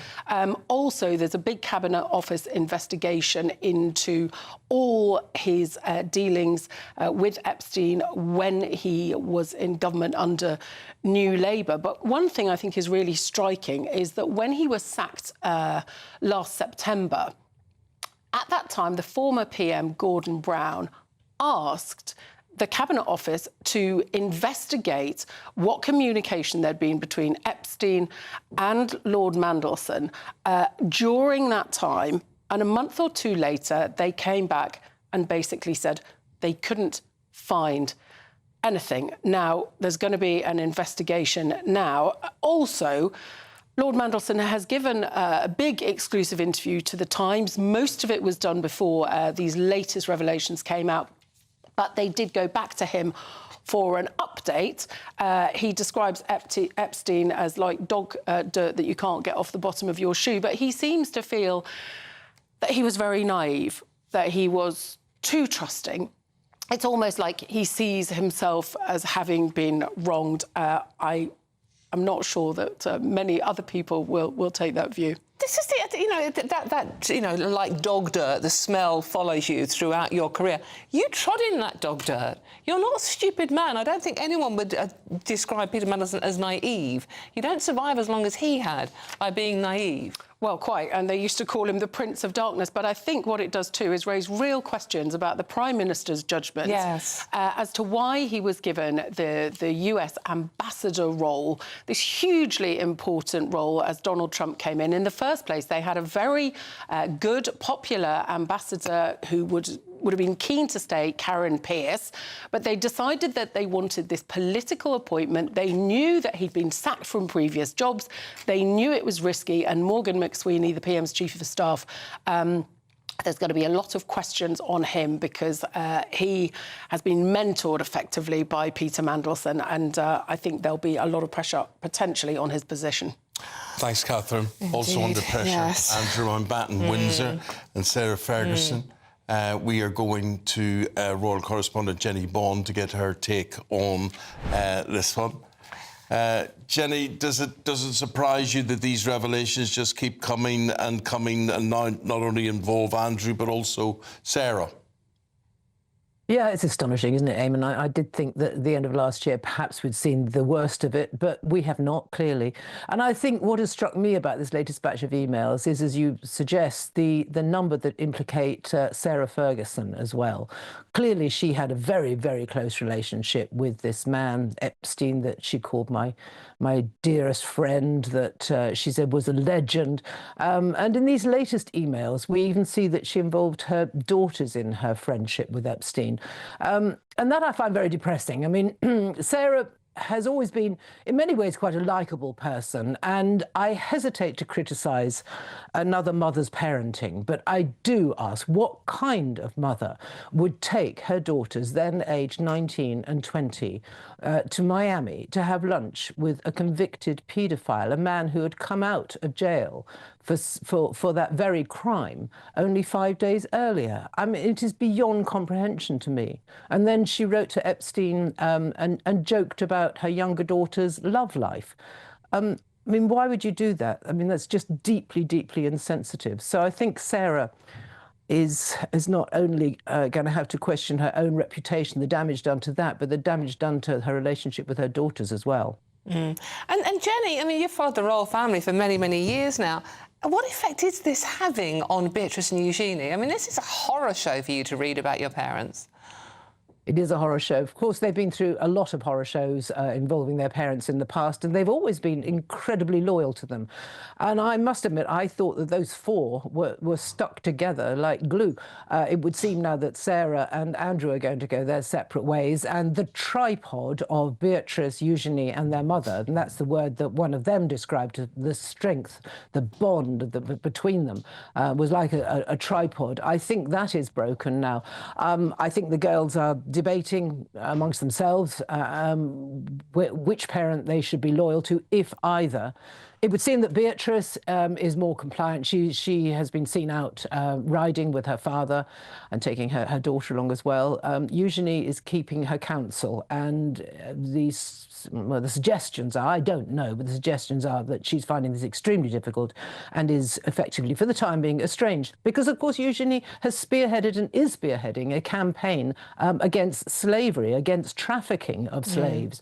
And when your own father is implicated in this deep friendship with a man who trafficked young women, although Andrew, of course, has vigorously denies and continues to deny every allegation, it must be galling for Eugenie. How bad do you think yesterday's pictures looked with him on all fours on the ground? I mean, it almost looked as if it was a life-saving operation. It was like a kiss of life or something, you know. But if someone said they were practicing some sort of routine like that, you could maybe think, right, yeah, whatever. But how do you think it looked? Utterly bizarre. I've tried to think of the right word. Lurid, probably not, but bizarre, weird, odd. Yes, he looked as if he was about to do CPR. One can only imagine. I don't know what kind of game, if it was a game they were playing, but it was disturbing, is another word I think I'd use, because of this lifeless body of a girl, obviously she was alive, but motionless girl underneath him, and he's crouching over and looking up at the camera, obviously knowing that, you know, a picture is being taken of him. It's most odd, and as I said, I think it's disturbing. Jenny, we're talking about the victims of this, and the real victims are obviously the young women and the girls that have been trafficked and abused. But it's interesting that Sarah Ferguson is portraying herself as a victim as well. She said nobody leaves the royal family with no woman leaves the royal family with their head. Well, she's always had a very troubled relationship with her relatives, although she protested her love to the end for the Queen. And actually, the late Queen, had a certain affection for Sarah, but she's had a difficult ride within the royal family, and I think it takes some gall, though, to portray yourself as a victim when all this is coming out about, as you say, the young women, the girls, the children who were abused by Epstein, and yet they continued the relationship. And in these latest emails, we found the relationship which they both lied about. They both said they cut up all ties with him years ago. That relationship went on for years, up to 2017. Andrew's businesses, his pitch at the Palace, was still asking Epstein for advice. He was as if he was their kind of fixer, you know. Oh, Jeffrey, could you tell us this? Could you tell us that? Could you get us some airline tickets? Oh, you are the best friend in the world. Why don't we marry me, she wrote. Marry me. And by the way, could I have £20,000? I mean, it's obscene is another word I would use. But Jenny, what is Sarah's affixing with can I have another £20,000? If it's not another £20,000, it's another £200,000 or whatever. There seems to be this terrible dependency on money. And what I'm simply getting to is, why is that? And is there no funds within the royal family to look after Andrew and his family at all? Or what way does it work? Well, yes. I mean, he had an allowance all the time that he was a working royal, what most would think was a very, very healthy working allowance and living allowance. And he had his rent, peppercorn rent, so in other words, no rent on his home.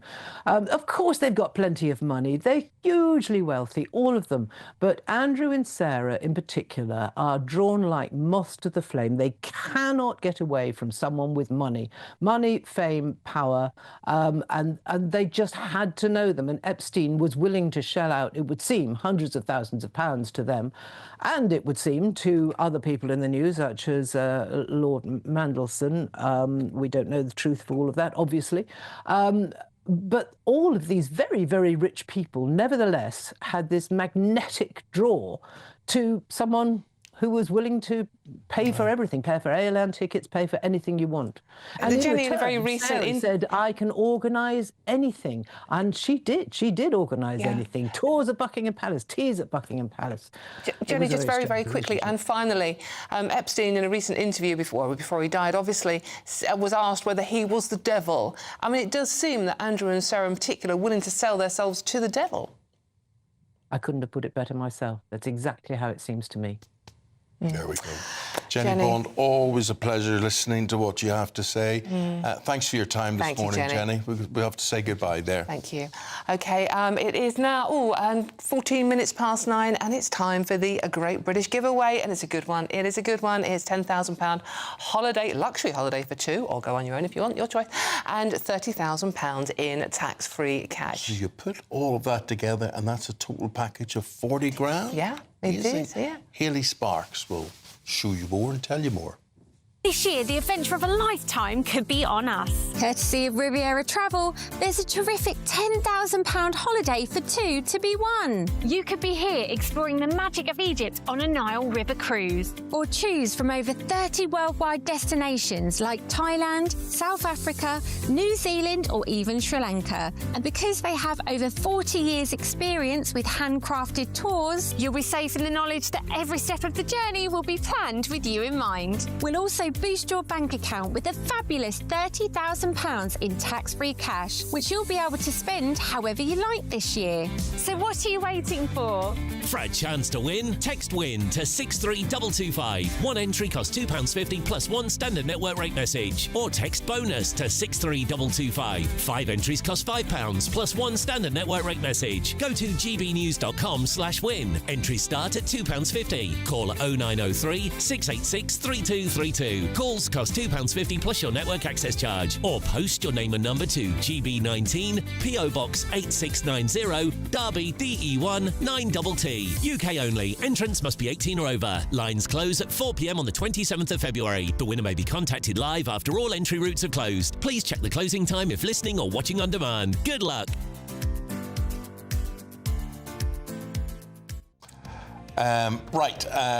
Just after 9:15, and just to finish off this section of the programme today, we're talking about fly tipping. It's Britain's new illegal industry. It's absolutely awful, but apparently it's big business in this country, dumping stuff, right? That's in Wigan, and we're going there live right after this.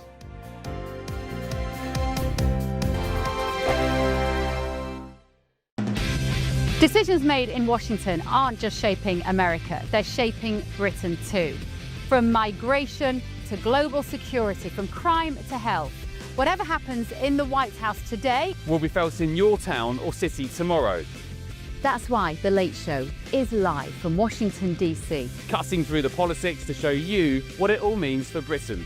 The Late Show live every night at midnight. Only on GB News, Britain's news channel. Bold. They are under no illusion. Ray. Are you a human trafficker? Boundless. I've had enough of the nonsense, and I'm not afraid to say it. Don't get us on the BBC. Every weeknight, I tear through the headlines. The smell of gasoline. Should we be worried about it? From Westminster madness to cultural war chaos. What I'm going to do now, they are throwing things out the car as we speak. Get ready, Britain. Here we go. Patrick Christie tonight, weeknights from 9 p.m, only on GB News, Britain's news channel. Hi, I'm Michelle Dewberry, and my show is your opportunity to cut through all the noise and dive in headfirst to some robust debates. Ideas clash. Situation, isn't it? No, Because the failure is... You're the failure is... deliberately avoiding my point. Nothing's held back. And if you think this is the end of it, wait for more. And we do not shy away from the difficult stuff. Sometimes I want to shake people and say, if only you understood. So join me on Jubes & Co weeknights at 6 p.m, only on GB News, Britain's news channel. In the GB Newsroom, we bring you the news as it happens. With our team of dedicated journalists across the UK. We're ready to keep you up to date with what's happening every half an hour, every single day. Bulletins here on GB News. The People's Channel. Britain's news channel.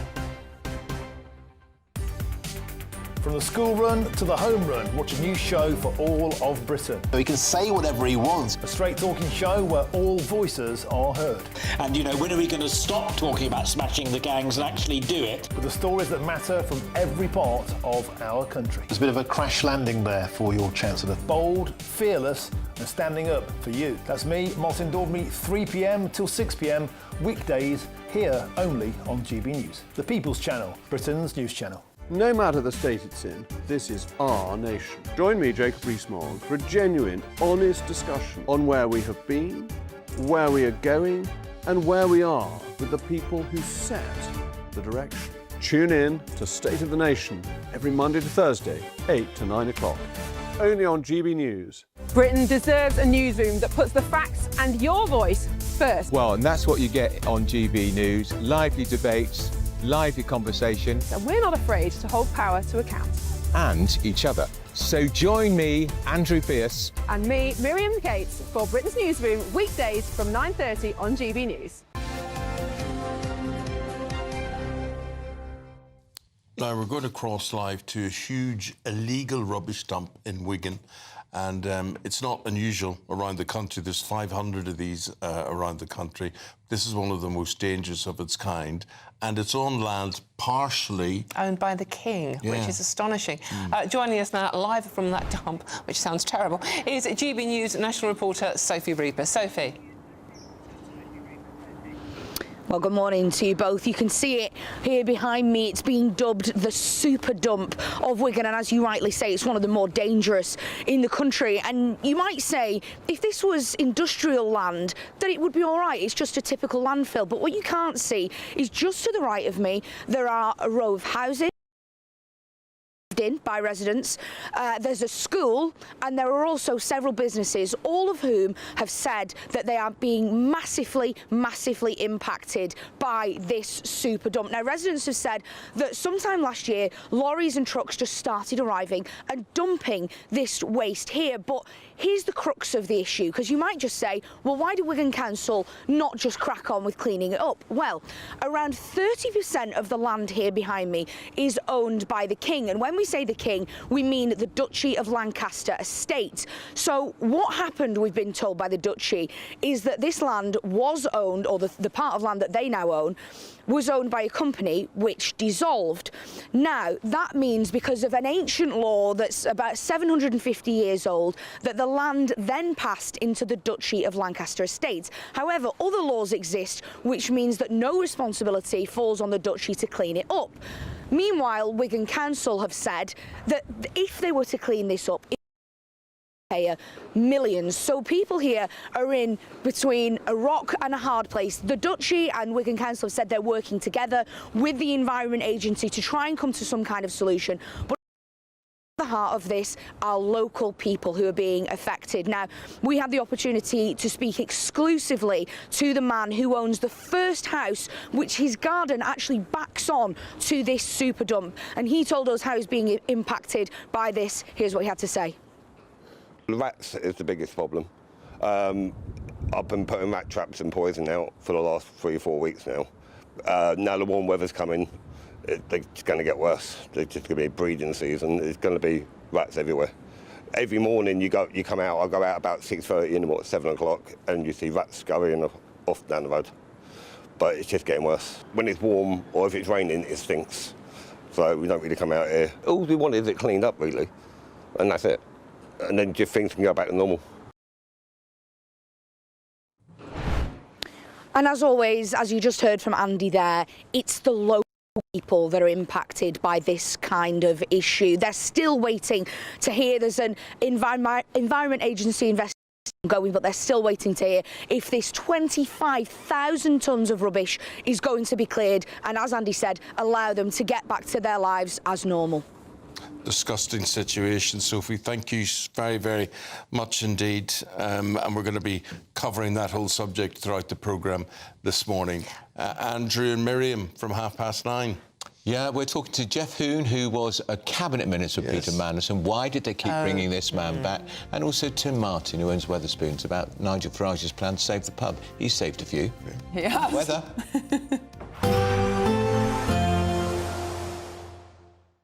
Expect warm spells with the odd rude interruption.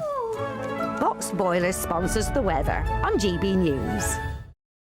Hi there and welcome to the latest update from the Met Office for GB News. A wet start in the south, but it's also going to turn colder across northern and eastern parts of the UK through the day, and that means there will be some snow in places by the end of the day. Actually, we start with snow across eastern Scotland, mostly over hills. There'll be some sleet and snow showers additionally for parts of Orkney and Shetland through the day. But it's all rain further south, and it's certainly a damp start to the day for many areas, although the more persistent rain moves north and turns more showery across the southwest. Mild here. Elsewhere, it's going to feel cold with a raw east to southeast wind. And that wind will bring even colder air in overnight. So as the main band of rain progresses northwards, we're going to see some snow in places by dawn. At first, it's hill and mountain snow across eastern Scotland, but that's likely to come down to much lower levels overnight. Northern Ireland, a damp start to the evening, but the more persistent rain at this stage is across Wales, the Midlands, East Anglia and the southeast, pushing into the Pennines, the Peak District, where there will be snow falling on the peaks. And that snow tending to settle on higher parts of Wales and northern England, but it will come down to much lower levels for eastern Scotland by the end of the night. We're talking about a little bit of patchy wet snow and sleet right down below 100 metres for eastern Scotland, but more significant lying snow above 200 metres, 5 to 10 centimetres by dawn. So a wintry scene for parts of eastern Scotland, especially over higher areas. First thing Wednesday could be some disruption on some of the higher routes. But that snow level will rise through the day. Milder air is moving up from the south, turning much of the snow back to rain. Northern Ireland, much of Scotland, a damp day to come, but brighter skies for England and Wales, some sunshine in places, particularly towards the southeast, feeling a little bit milder. Expect warm spells with the odd rude interruption. Box Boiler sponsors the weather on GB News.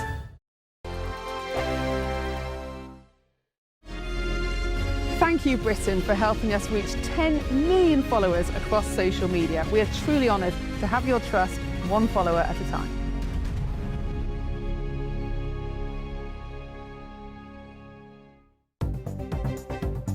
Good morning. This is the latest AI travel news from gbnews.com. On the M8, westbound at junction 17, there are current restrictions and congestion lingering after an earlier vehicle breakdown. Meanwhile, on the M4 eastbound, the junction 32 Corryton off-slip remains busy with slow-moving traffic throughout the morning. In Durham, on the A1M northbound between junction 60 and junction 61, a lane is closed following a crash, with conditions improving after 10:21 this morning. Additionally, on the trains, Great Western Railway has reported disruption on several routes, and Greater Anglia services are experiencing delays between Stowmarket and Norwich. For more travel news, go to gbnews.com. Every Sunday from 11, join Michael Portillo. There will be topical discussion, looking at the week before and the week to come. So kick back and relax at 11 a.m. on Sundays on GB News with me, Michael Portillo. GB News, the People's Channel, Britain's news channel. Sunday with Michael Portillo from 11, only on GB News. First up, we've got Traitors. So probably now the biggest TV show in the country, and obviously a global hit as well. We've just been announced it's going to be a stage show coming sometime early next year, we think.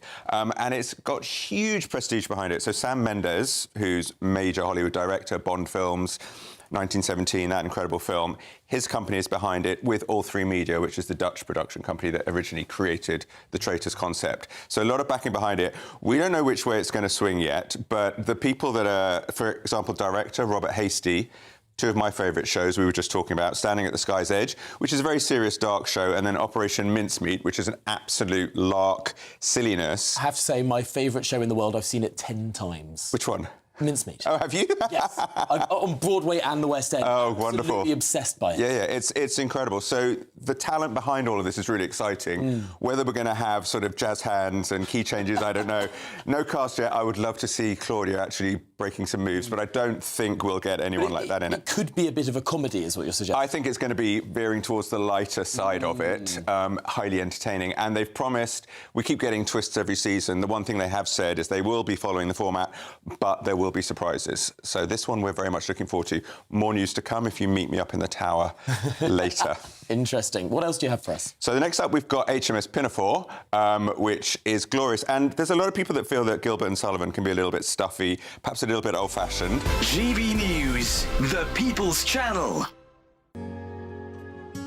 All too often, people will be sitting at home watching a press conference live, and they'll hear loads of questions being asked, and they'll be thinking, that's not my question. That's not my concern. We don't care whose feathers we ruffle. We ask the questions that you want answering. You're all standing on the street protesting and want to have an open discussion. My name's Patrick Christie's. I do a show for GB News in the UK. Is it possible to talk to you quickly? Journalism in this country has been a cosy world full of groupthink until now. Well, this is the best view ever of Whitehall, looking out across all the tractor drivers of England who've come together to make their point. Hello, so as you can see, I'm here in Westminster as the protest begins. Yes, I'm very much in the thick of it. Look, we're challenging narratives here at GB News, and that's what sets us apart.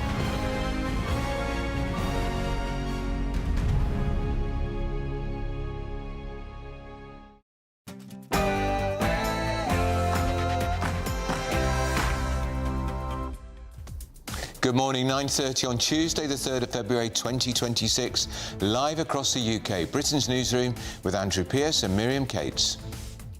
Well, this morning the Met Police are investigating claims that Lord Mandelson leaked government secrets to Jeffrey Epstein, while calls for him to lose his peerage rage on. Prime Minister believes, as does the government, that Peter Mandelson should not retain his membership of the House of Lords or use his title.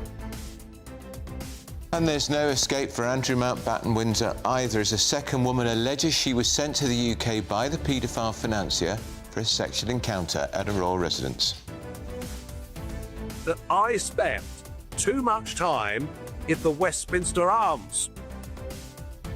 Well, this is Nigel Farage's plan for pubs. The Reform UK leader has set out his blueprint to reduce the cost of your pint and save the Great British Pub. But do the numbers add up? I haven't got time for all this. Cheers.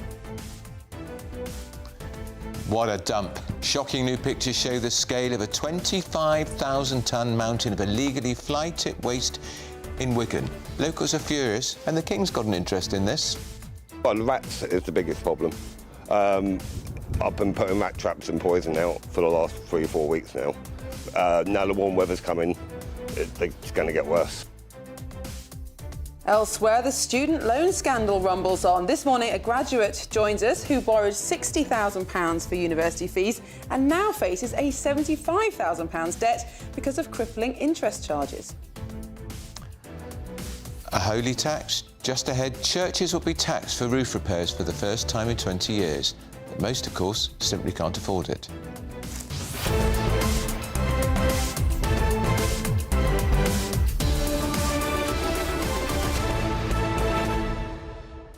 Now, Nigel Farage knows a lot about pubs, but the guy who's coming on knows, I'd argue, even more. Tim Martin is the founder of the great British success story, Wetherspoons. He's going to talk about whether Nigel Farage's pubs plan adds up, which is effectively to scrap business rates or phase them out for pubs. And I think also to reduce some of the alcohol tax, to reduce the cost per pint, because he points out that supermarkets do not have to pay VAT on all the food they sell. They do on alcohol, so it's just not a level playing field. But Where are they going to find the £3 billion a year to do that? But we'll ask also, how does Tim Martin's Wetherspoons continue to open new pubs at a time when many other pubs are closing down? So join us for that. And of course, we've got a former Cabinet Minister who worked very closely with Peter Mandelson. Tell us what he thought of the former Dark Lord, as we know him.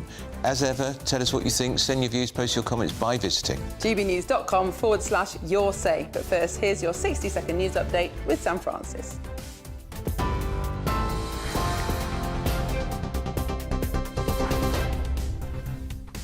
Very good morning to you. Just after 9:30, the top story this hour. The Met Police say they are assessing claims that Lord Mandelson leaked sensitive and government information to Jeffrey Epstein after emails between them were published.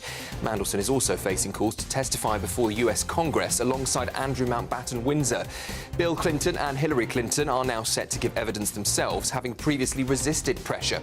Meanwhile, Sarah Ferguson's charity has announced it will close following fresh revelations about her links to the convicted paedophile. In Ukraine, emergency power cuts overnight. Authorities say Russian airstrikes hit energy infrastructure in Kyiv, forcing electricity shut-offs in freezing conditions. Ukraine says Russia is deliberately targeting civilian infrastructure this winter, calling the tactic inhumane. Patients of children with cancer will no longer have to pay travel costs for treatment under a new government scheme worth £10 million a year. Ministers say families should focus on recovery, not petrol and bus fares, after research showed some parents falling into debt during treatment. Peers in the House of Lords are set to debate whether smartphones should be banned by law, with more than 600 child protection experts backing legal enforcement. The government says schools should already be phone-free all day, but head teachers warn any ban must include medical exemptions.